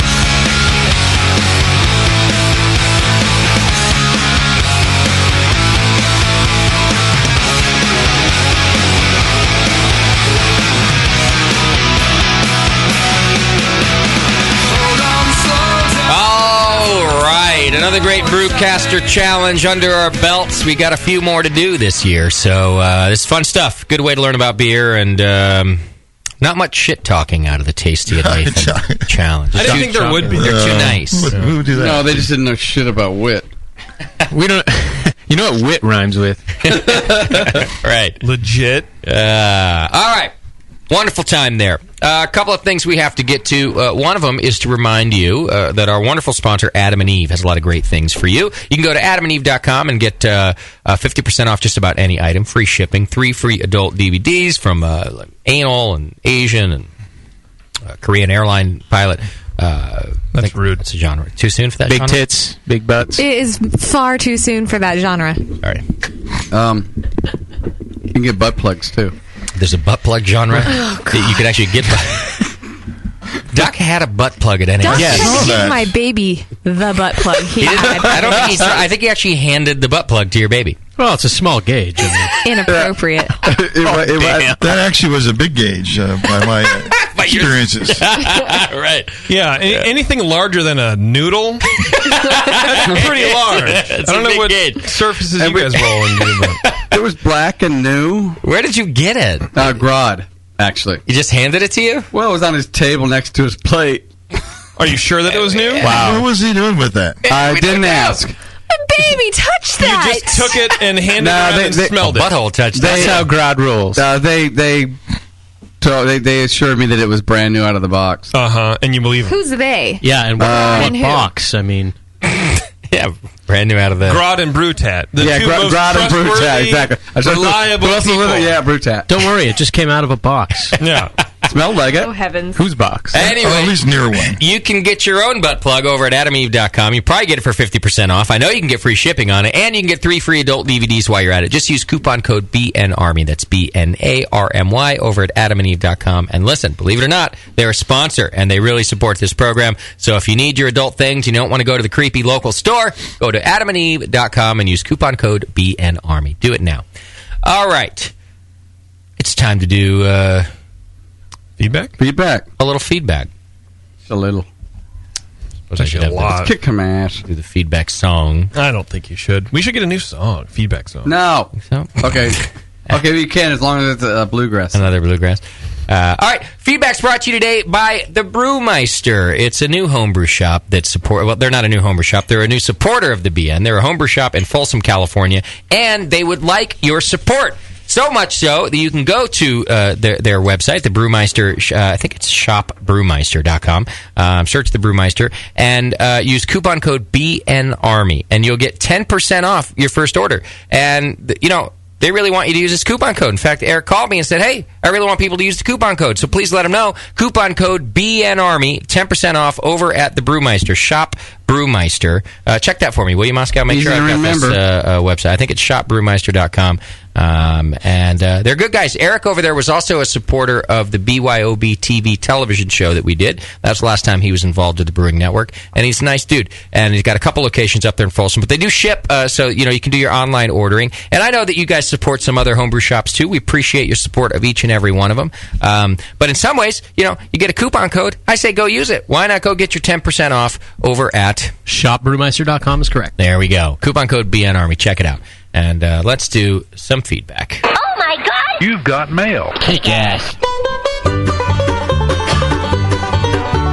I have to say it's the most positive chunk of feedback we've ever gotten. Are they still drunk from NHC, or what's up? It must be. Maybe it was coined during NHC. Apparently, in this fickle world of beer radio, we are back on top. We're back, baby! According to this beer... the numbers, you can't trust those. It's all about what the feedback says. And, yeah, see? And this week, the feedback says we are back to it. Brandon writes in, Dear Justin and crew, I just want to say that I really enjoyed the Brewcaster Challenge segments and the Dortmunder Lagering experiment. At one point, you had mentioned maybe putting the recipes on the forum. I was thinking you could have the Brewcaster upload the Beersmith file to the Beersmith recipe section in the forum. This may be something you're not interested in, but it seemed like a good idea to me. What do I know, though? I consider JP funny. Thanks for all you guys do. Cheers from Brandon, who's a corporal in the BN Army Unicorn Mounted Division in Apex, North Carolina. I've started messing around with this, and I'll put the loser washed up wit up there as well as the other stuff I've talked about on the show recently. I have about 4 or 5 there so far, so listeners can look in the forum. A link to the Beersmith Cloud site. Thread. Okay, there we go. So we'll do that. Also, I know Brad had asked me about putting some other of our recipes in an actual Beersmith you can share recipes over there, and you can do it by brand, essentially. And I think we're going to get a Brewing Network one over there, so we'll try to team up on that. I'll get on it. Tag team. That'd be an easy way to find it. Yeah. Both would be great recipes, by the way, as long as you don't fuck it up like Nate did. Exactly. All right, Elliot writes in, Brewcasters, for what it's worth, I like the soundboard, minus the laugh track. Cheers from Elliot. There you go, Mosky. Here we go. Here's a summary, because I know no one likes reading. I think, 1, I think the session is better than ever. 2, kill Drunk of the Week. It's painful to listen to and feels forced. 3, bring back the soundboard, except for the clap track. 4, Moscow's doing a great job. He's constantly trying to add new segments and content, most successfully bookings and Brews Line. He's a great addition to the show. 5, JP is the best part of the show. Anyone who thinks JP is just negative and hates homebrewers is a stupid fuck. They're probably the same people who made the I Am a Homebrewer video. Seriously, the show's great. Don't let a few get to you from Bob. Thank you, Bob. Bob. Said from my Nokia 5110 writes in, I have to personally thank JP for all the great information he has presented in all the shows that he appears in. What? I don't know where that came from. Me neither. You're sure he's not talking about John Palmer? This might be one of those confused emails. Palmer. Oh, it might be, actually. Let's go on and find out. All right. Moscow has done so much for the BN since he took over as producer. I can't say I love the soundboard, but it wasn't that bad. See You in Hell, Drunk of the Week. That is one of the most boring segments filled with the same idiots every week. It is funny when drunk people call in, but it's painful to listen to the beers people have drank or say they have drank. Keep up the good work. Sojourn and all that, blah, blah, blah. BN Sergeant, sent from my Nokia 50. All right, I think it was for you. I couldn't figure it out. I was like, all right, Thanks cool. for all the information. I appreciate it. You're like, even I don't defend myself that way. Right. But I had to put it in for, feedback. That's cool. Ben writes in, here's one listener who finds the soundboard really annoying. The stupid fake cheering, blah, blah, blah, blah, blah, blah. All right, fine. Yeah. Thank you, Ben. Sent from my Samsung tablet writes in, I want to start off by saying I had to pause the Victory Brewing show and thank you for standing up for JP like that. Wow. Too many people like to jump on the bash JP train, and while some of his one-liners caused me to figuratively roll my eyes, I believe him to be a great asset to the network. In addition, I really like his new show, Dr. Homebrew. Have him remind you to give him another on-air pat on the back. I did already, too. Yes. Speaking of content, I really appreciate you guys bringing Homebrew back to the session. It never left, but you're welcome. The Brewcaster Challenge is a great piece, and I look forward to the weekly updates. I've been a listener since 2009 and feel you guys are constantly improving. P.S. Drunk of the Week sucks. Too many people seem to be faking it now, and the segment just feels forced. All right, there you go. Sent from my penis writes in, bros and best pals ever. Epic show last week, a couple weeks ago. Best feedback segment ever. I was dying. For the record, I'm in the get rid of the Drunk of the Week crowd. Let it happen naturally, if at all. Also, tell Moscow to keep his head up. I'm sure most of the harsh criticism he received was from people trying to be funny. That's no excuse for him to go all emo on us, though. But the shows have been really good lately. Keep it up. So glad you are my besties. Sent from my penis. All right. Best buddies. Chris from Northern New York writes in, I just wanted to write and said what a great time I had at BNA 8 and NHC. I saw almost all of your live podcasts and saw how hard you guys work. When not don't let the word out about that, by the way. Yeah. When not podcasting, all of you guys and gals were working hard. I got to meet a bunch of your crew, and I made sure to give them praise. I also observed how many people were tracking you guys down to shake your hands, to say thank you, and give you the crap about the club winning Club of the Year award. I will mention that after the feedback. We didn't get too much crap. You were all very appreciative and courteous, except Push. I told him that he was working really hard. He told me my mom was working hard.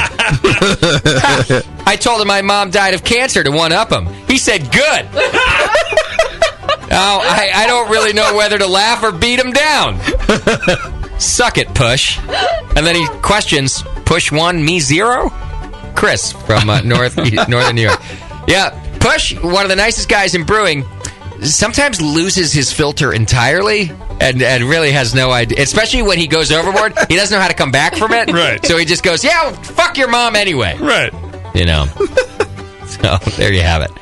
All right, and finally, the Todd writes in, I wanted to send a written thank you to you and Northern Brewer for a fantastic dinner and party at BNA 8. The food, beer, and mead were all fantastic. Thanks to the Trophy Fire, the BN Band, and especially those incredible kids from the School of Rock, as well as other performers whom I apologize for not remembering their names. My wife and I met some great people who greeted us throughout the week like long-lost friends every time we saw them. We're really fortunate to have such a great and welcoming national club like the BN Army, in addition to our local clubs. You know, I got to say that he's right about that. The BN Army Club, it being so national, is really full of a bunch of good people. And before you know it, everybody's a best friend.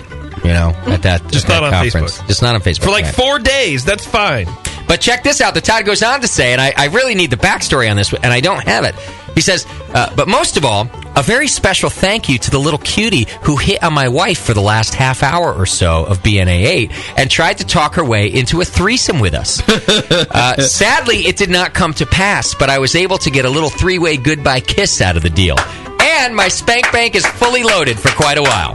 Yeah. Part of me doubts. If this was 5 years ago, I would doubt, because where's the cutie at NHC? But nowadays, there's cuties, and also we had some hired cuties. So I wonder, not hookers, but people who were working the door, like the entry door, and it's getting worse. We had some hot people working the event. Yes. Not as prostitutes. And I wonder if it was one of those little cuties. But as escorts. It could have been some other cutie, too. That's right. There were a couple there. I hope it wasn't one of the 14-year-old cuties in School of Rock. Maybe it was. That's why his spank bank is full. But that's a great compliment right there. Yeah. I didn't get any almost three-way action. Hell no. And we put it on, for fuck's sake. Where's our three-way goodbye kiss? Right. You, me, and Moscow right now. We just get it from dudes. Yeah, we do. I got some cool one-way action. You did? From who? Nate? Me. Yeah. You just go to the back hotel, at your room that night. Yeah, fold a pillow in half and go to town. Get some cool one-way action. Yeah. You can grab another pillow and try to... You can use a pillowcase and you just talk to yourself like it's a puppet. Oh, you're really rocking that pillow over there. Doc, can I get some of that action, please? You gotta wait your turn. No, I need it right now. It's a pillow. I love you so much. I love you too, sock. You know, the pillow and sock threesome. It's the new way for lonely fat dudes. Get some action. They're all white. Oh, boy. Oh, my socks are black, actually. So mine would have been an interracial three-way pillow action. Pillow sock action. That's not bad. I'm sure there's a Adam and Eve credit category on that. All right, well, that's your feedback, and thank you for all the kind words. I did need to give a nice shout to the BN Army for, I don't know why I didn't do it in the beginning of the show. I was trying to get to our Moonlight segment. But once again, for the third year in a row, the Brewing Network Club has won Club of the Year. Yeah. That's great. Yeah. You know, Quaff went into the second round with more points than us, but once again, the BN, the Brewing Network guys brewed some great beer and won a whole bunch of medals in the second round. Yeah. We got to cheer for a lot of people. In fact, at least one of them, who I know, he won a gold medal, and I know he won, entered under the Brewing Network. It didn't even register as the Brewing Network. Oh, really? So I'm not even sure that his points registered in the win. And that's how many nice medals were done in the second round. Yeah, he even said, I did register under Brewing Network. He told me, yeah. So Quaff had a great chance of coming in and beating us there in the second round. But once again, the beers of the brewers of the Brewing Network prevailed, and you guys kicked some ass, and you should be proud of yourselves. You know, there was, once again, as always, just a little booing in the room and a little silence. But overall, it was pretty supportive across the interwebs and even in that room right there. And in fact, one of the guys from Quaff came up to me with a big smile on his face, and he said, man, you know, we really gave it a run. We were gunning for you. And they were even working some of the rules, you know, entering, you know, where they can. Multiples. And also, and not that, by the way, we don't really play the rules. We just happen to be part of the rules because we're spread out all over the country, so we can just get guys entering in their local region. But Quaff did the same thing, entered all over, and like I said, he was a real cool sport about it and just said, you know, we're going for it, man, we're not going away. And I said, good, you got to bring it because this club's tough, and these guys are brewing some good beer. I also, and I did it at the competition itself because I was really quite proud of the guys, and I've been watching them grow since literally the day I started the Brewing Network. But the guys in Doze, once again, came in with a real point deficit. And they did very well in the first round, but just not as well as Quaff and the Brewing Network. So you guys were short something like 70 or 80 points like that that you had to make up for. Yet there were tons of Doe's medals in that second round. So much so that I think you ended up scoring second place above Quaff despite a 70 or 80 point deficit going in. Is that right, Nate? Second place? Yeah, Doe's 150 points, Brewing Network 218, Quaff 124. And I think that deserves a real mention about, again, if I'm going to talk about what good beers the Brewing Network Club is brewing, I better damn well talk about what good beers guys like Doe's are brewing if you're doing so well in the second round like that. Because that's where it's real tough. We're such a small club, too. Yeah. We're 40 members? Well, no, we're 45. about 60, I think we're about 70 paid right now. 70? We've grown, yeah. Okay. Mm-hmm. But and not everybody entering either, just like in the I Brewing would Network say Club, but 25 people enter. We got people that don't even brew. Got it. Yet. They go, I wanted to brew. They want to come to our meetings and learn before they've even brewed yet. But we're not a 200-person type club. No. And it's... I just got showed that. I didn't know we came in second. That's awesome. Yeah, I didn't know until Nate was talking. Even before I knew that, I could, just without doing the math, because let's face it, I'm not going to do the math. Just watching the names come up over and over again there at the awards ceremony, I just was real proud and just wanted to point out that you guys are kicking some ass. Keep at it. You can beat us. You guys can do it.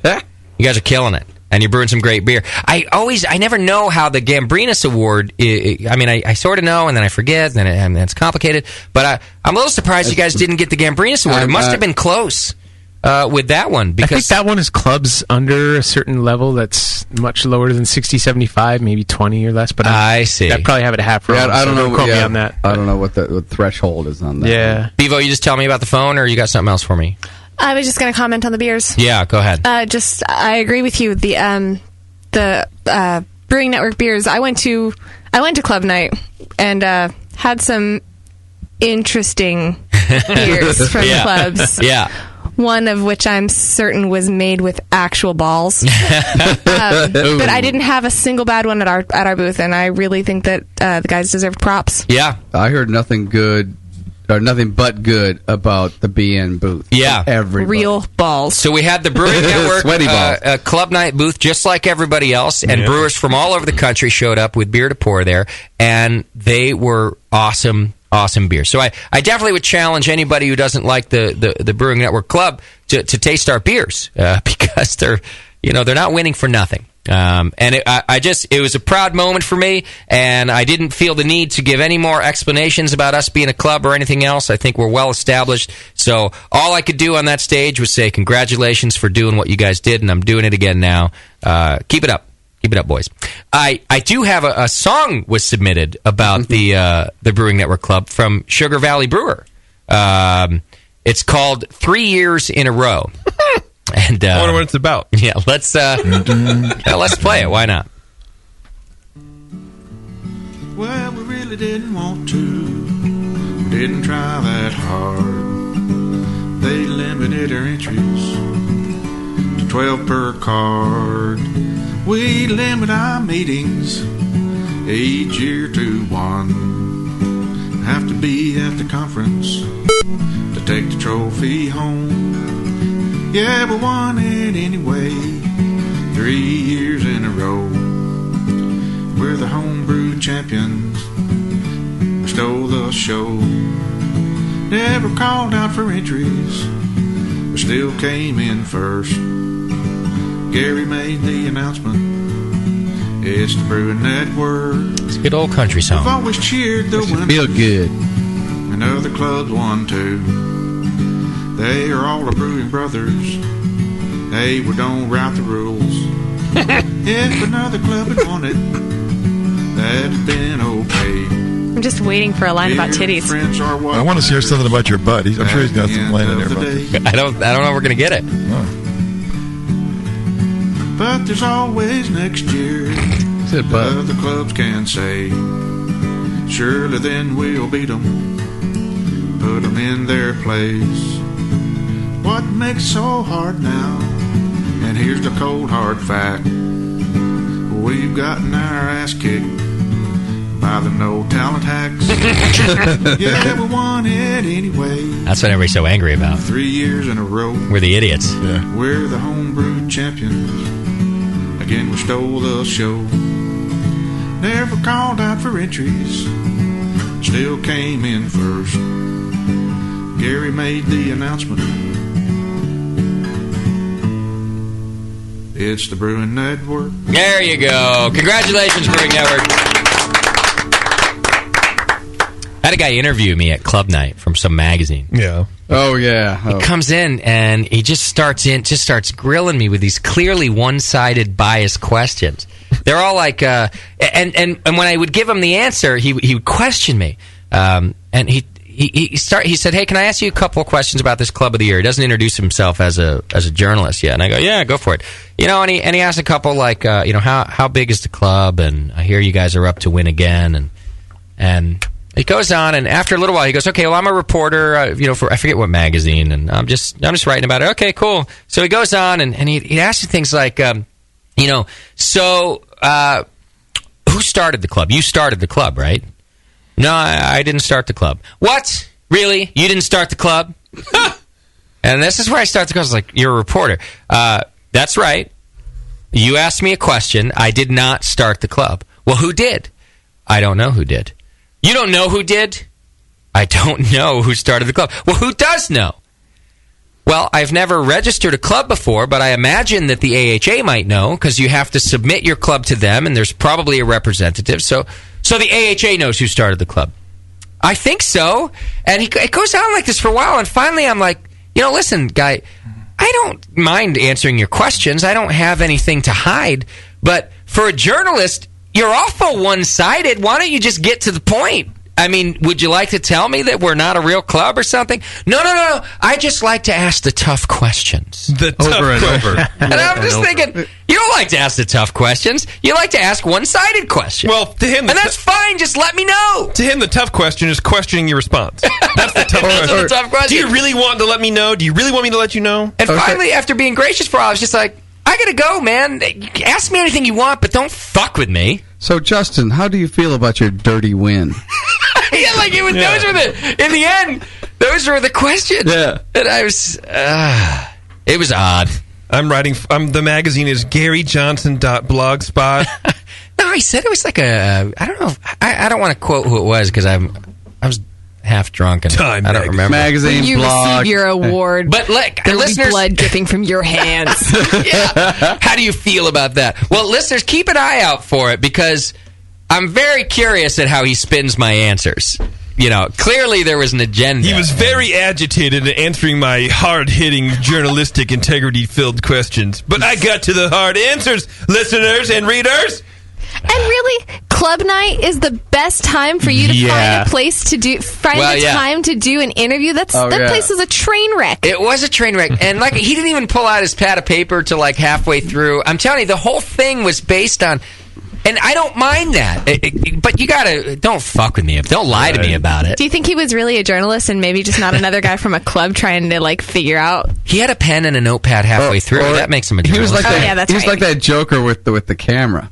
Yeah. Did you take a picture? His camera was broken, though. But I stand there for 10 minutes till finally I'm like, why do I feel like I have to be polite to everybody? Why do I do this? This guy clearly has it all written out in his mind anyway. I'm not an integral part of this conversation. I don't even need to be here. And that's when I finally was just like, I gotta go, man. Just write whatever you want. Tasty. None of what I'm saying matters. Should have punched him in the stomach. And then I punched him in the stomach. There you go. All right, let's go to I'm the phone. leaving.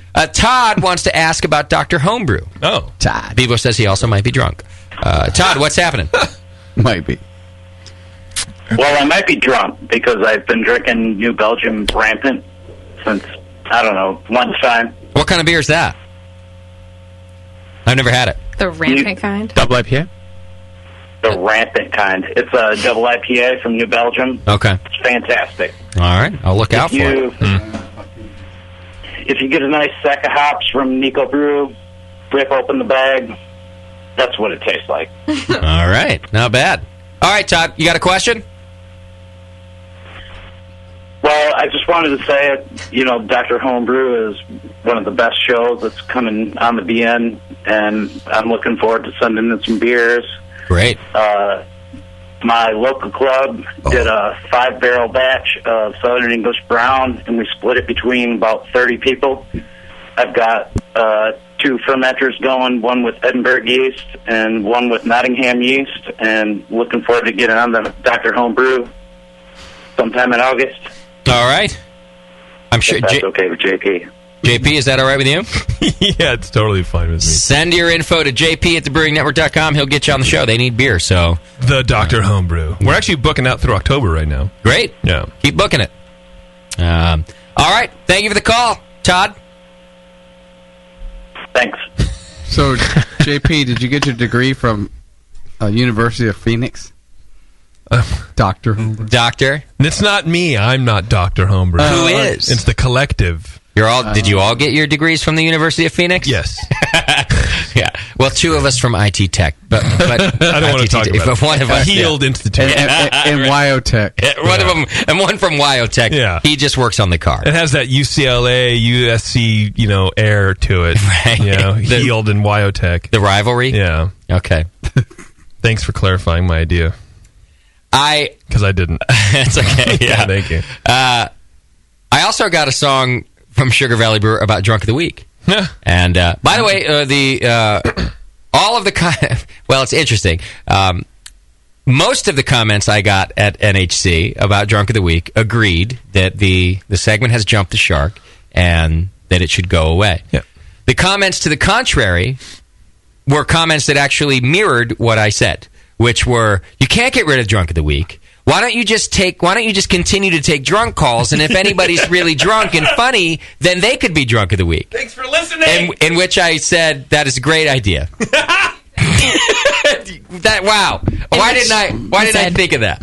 Yes. Well, how many times did we go, oh, we still have to do Drunk of the Week, and I watch your face go, oh.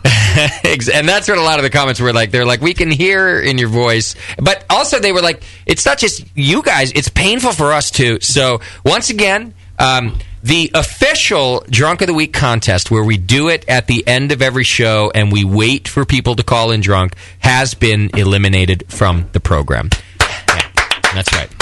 Has it been mothballed? It can come back. Well, no. I shit on it and put it in a Ziploc bag. It's gone as an official segment. However, we are happy to take drunk calls from people, and if you have actually earned Drunk of the Week, if you call in and you're interesting and you're kind of drunk and we're able to have some fun with you, like I can ask you to pee on your wife and you'll do it. I'm not taking any of that out of the program. Yeah. If that happens, you might still win Drunk of the Week, but there will not be an official let's wait around for calls or anything else. So I encourage you, if you're drunk and entertaining, to continue to call into the program at the end of the show. Yeah, Bevo will screen your calls. In the middle of the segment. And Bevo will give me the option of taking the call or not. And I do like talking to drunk people. I just don't like the whole structure of the thing. And that's what's gone. I want to get away from the dangerous stuff, like, well, was it riding the motorcycle in the garage? Shooting the gun. Yeah, I don't they mind. Were some of our best, but you're right. Yeah, but knocking on the neighbor's door. Right. If you get shot, that's your fault. But that's all good. But yeah. Let the 14-year-old drive you to the store for more beer. Right. Okay, so that's the deal with Drunk of the Week. Here is a song from Sugar Valley Brewer about Drunk of the Week and where it's gone. How many times must a poor drunk call in before he wins Drunk of the Week?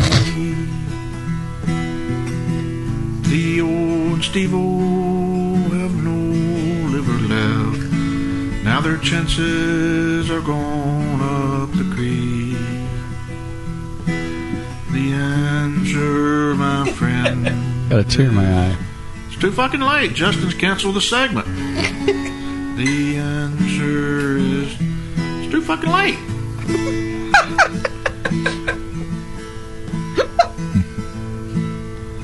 Drink all you want, piss in your pants. Your efforts are now for naught. Hark back to the years years when you had your chance, and the DOTW medal that you saw. The answer, my friend, he kept it around for years. You should have called and hammered while you had a chance. Amen. There'll be something good you put in its place. Justin hasn't let us down yet. Often. It's what he does best. The show will keep on a kicking. And JP keep losing boner chicken. The answer, my friend, he kept it around for years. You should have called in hammered when you had a chance. Yeah, there you go. Brought a tear to my eye. We need to teach that guy some rock and roll licks, though, I'll tell you that. He's a soft man. He's a soft-hearted man. Can he sing at Tasty's funeral? I think he should. Yeah, I just fall asleep. He does have a song about Tasty. Isn't that what he's going to sing at Tasty's funeral? I think that's it. Where is That's my request so far. You mean he's got to sing this at Tasty's? Oh, you got it right there. Yeah. I remember the year the Tasty McDole died. They said for the last 2 weeks that the party was wild. It made a big impression on me, although I was miles away. They said he got religion at the end. I'm glad he went that away. We'll see about that. Just a good old boy. Tasty was the best down home brewer in the land. Proved it tonight.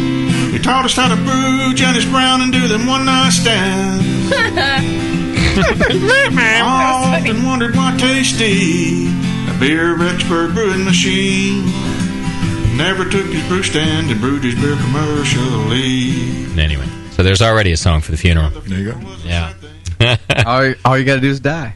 It's going to happen. It's on you now. Damn. If you want to get to the next level in your fame, just die. Yeah, just my biggest die. thing ever. Just belly flop into the river out there. The river. Be a sewer runoff. Sorry. Be a floater. I do like the. Not a sinker. We can't really sink in the water. Right. Yeah, there's nowhere to sink. Well, in the dip. mud. Yeah. Well, if you sink, you're not a witch, but if you float, you're a witch. I see. I do like the Drunk of the Week tribute, especially like the first chorus. It's too fucking late. Too fucking late. You should have fucking done it. It's too fucking late. And we should make shirts. Drunk of the Week. It's too fucking late. And it should be done in Moscow's voice. Really? It's too fucking late. Really? Or just that big circle with the cross. Yeah. All right. Once again, congratulations to the Brewing Network Club, and I'd like to thank Michael Fairbrother for being on the show from Moonlight. Once again, I'd like to thank our Ninkasi winner, David Barber. I'd like to thank Tasty and Nate for participating in the second Brewcaster Challenge. And once again, congratulations to Tasty, the underdog in the wit category, coming in for the win. And congrats to you for making both winning labels. Oh, thank you. You're welcome very much. Thank you to you. Yeah. I think Witty Witty Gang Bang was better. I agree. You know, I have to say, that was the only one I feared losing to, was Witty Witty Gangbang. Witty Witty Gangbang. That was hilarious. I mean, maybe if Nate Witt had a better... name? No. Image, I don't know. Nate Witt, could have been up there with Witty Witty Gangbang. Well, I thought The Crow was pretty fucking black metal, dude. I don't know. Yeah, it is. It's a little more emo metal. Take that back, first of all. Right. The Black Crow will follow you around everywhere and eat your eyeballs when you succumb to the darkness. Or something. All right, we are back next Sunday, believe it or not, after a month of Monday shows. Mm-hmm. And so we'll be back next week. Who's on the program next week? I think it's not confirmed yet, but probably going to be Nick from Block 15. Where's Block 15? They're up in Oregon. Oh, cool. Between Block 14 I and may or Block may 16. not be in a coma next Sunday. Why? I'm going to a bachelorette party on Saturday. Got it. Why don't you just have a bachelorette party on And Sunday then I have to and get have up, it here? Well, I have to get up at 7 and go to church. No. Sing my little heart out. Saturday sinner, Sunday saint. I can't skip church. No, I'm scheduled to sing. I experienced that the other day, by the way. What? I went to Bevo's church. Oh, yeah. And saw her sing. And? It was like angels this year. It's like angels flying out of her vagina. It was very interesting. Well, that too. It was very interesting to see these people that I know on the Brewing Network, like Terrence and Sam and Beav, doing their thing in their environment. Yeah. God's house. It was just. It was very, very different. It was kind of a cool thing. And does Bevo sing solo or like as part of a chorus? She sings as part of a chorus, but the Mexican girl was turned way down. You couldn't hear her. Yeah. The white milfy soccer mom who was like, praising Jesus with her hand up all the time. You couldn't really hear her either. You basically heard Beef. I see. Yeah. So there's three of them. That's because I can carry a tune. So there's only three of you, and that's why you can't skip. Yeah. It sounds like your church needs more singers. Well, no, what it is we have They need better the Mexican girl was actually the lead vocal that week. I like that you have her talking about them by race now as well. Whatever. Go on. Like if I said Mandy, you're not going to know who I'm talking about. Sure. So the Mexican girl was the lead vocal, and that'll sometimes change. There are some people who can be lead vocals and some who can't. I've been a lead vocal before. It just wasn't my week to be a lead vocal. And So what's your favorite Jesus tune? You wouldn't know any of them. Why? Can you sing us a little bit about what you have No, I'm to not going to sing anything for you. Hosanna in the highest. You remember the words? Well, because it's a weird thing. Man. Well, yeah, and that because was I not loved the it. tune. Well, also, I had my fucking eyes pried open while they were putting drops in it while I was watching the screen with the words on. Yeah, so like Clockwork Orange, right? Right. Right. No, but it was interesting. The other two ladies were tuned down. They were turned down. Yeah, because regardless if she was lead or not, it was all you. Do you guys do like, he's got the whole world in his hands. He's got the whole This is borderline world. disrespectful, so no. Wait, is that not a Christian song? It is, but you're just making fun of me. It's more of a Catholic song. Yeah. Right. No, it was cool. It was interesting. Anyway, so I have to go to church at 7 on Sunday and then drag my happy butt here. Okay. And Sam has a gig on Friday night that I'm, I guess, going to go to because I'm a good wife or some crap. You can book Susie, I know. on Sunday if you want. I could do that, but I feel bad making her drive all the way out here. I don't think Susie minds, and I will mind if you come in here and you can't do your job to the half of your abilities. To the limit. Hey, I did an okay job today. Douche. I mean, now you don't even have to screen drunks at the end of the show. I didn't screen them before. You know what we need to be doing is getting the homeless people, paying them like $5 to come in here and then screen the calls. Get a new homeless person every week. We have to smell them. Oh, that's nasty. Doc, can you airtight that booth for us? Yes, I can. Then I'm down. Can you get an ejection slide that just pushes them right out when we're all done with it? I pay them in methamphetamines. You know what? A trap Dumps door, them in the river. A trap door straight down. Where's it go? Right to the river. Right to the river. I'm in. Yeah, let's do it. I'm good. All right, let's get out of here. We'll see you next week. I did I'm sorry. Yeah, I ruined it. I did a Twitter game. Yeah, I was going to say. It's too late, though. It's too fucking late. We didn't announce it on the show, We didn't announce it on the show, but I just put it on Twitter because I thought we would get to it. And people did it? Yeah. Okay. Twitter game was brought to you today by Austin Homebrew. You can go to austinhomebrew.com. Longtime sponsor of ours over there in Texas. Visit austinhomebrew.com right now. Check them out. They're good people. What was our Twitter game? Yes. Twitter game was the Brewcaster Challenge today. Ends in a brawl between Tasty and Nate. Who wins and how? Okay, I like this one. And who are our finalists? What do we have? Matt Shin wrote, a gang of young women bursts in and beat Nate senseless for messing with, quote, Big Daddy. Wow. Right? All right. Daniel Johns writes, Tasty dies. That's it. Okay. Kyle writes, Tasty wins by penetration. Damn. That's his fight technique? Ooh. All right. And then Andrew Ignatz writes, Tasty wins by barely leaning on Nate, snapping several frail vegan bones. Yeah. I had to get the idiot a hummus sandwich today for the show meal. Yeah, I burned the fuck out of my leg last week. All you have to do is kick me in the leg a bunch of times. I'd probably just die right now. You're down. Yeah. And then Scott Pierre writes, due to Tasty eating cookies and Nate not eating meat, they are feeling pacifistic and agree to a draw. That's probably about right. It's pretty much how it goes. At least that one's accurate. Right. You know. Yeah, funny. So that's it. So I don't know whether to go for funny or accuracy. I like the team of ladies coming in and killing Nathan. That's pretty awesome. But for accuracy, I like that they have a pacifist draw. I agree. I kind of like the juxtaposition of Tasty winning by penetration, and then them winning by a draw. It's very angry, and then it's very like then it's like, well, I'm already in you. Yeah, we might as well just call this a draw. Tap out. We can stay here forever. Don't fight it. Don't fight it. So you want a hybrid winner between the pacifist and the penetrator? Those are my two favorite. I think. Big spoon, little spoon. New on A&E, the pacifist and the penetrator. Are you singing that on Sunday? Yes. Any other votes for those things? I think everyone's lost. Bone or chicken. So how about the chicks? Give it to the chicks coming in and killing That's Nate? the biggest laugh. Yeah. Wait, why did the chicks come in and kill Nate? Because they're Tasty's minions. Because Nate's and they don't mess with Big Daddy. Tasty's ladies to the rescue. Tasty's harem. How did I miss the that? rescue. That's great. The There you go. The Winner. great part is a man wrote that. That's real cool. Yeah. Who is it? Matt Shin with 2 N's. Send JP an email, jp@thebrewingnetwork.com. He will send you a prize. You're our Twitter winner today.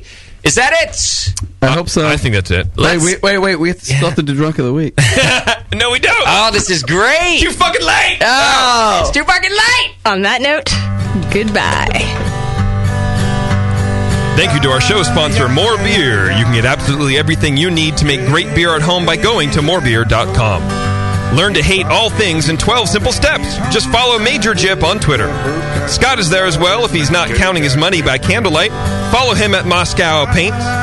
For some good beer insight and homebrew info, follow Nate Smith at Nathan Homebrew and Mike McDowell at Tasty McD. Production director on the session has been Push Eject. Tonight's show has been produced by Scott Moskowitz. JP was the only handsome one in the room. Your call screener and holla back girl has been Bevo. And your host, as always, is Mr. Justin Crossley. Be sure to find the Brewing Network on Facebook and Twitter.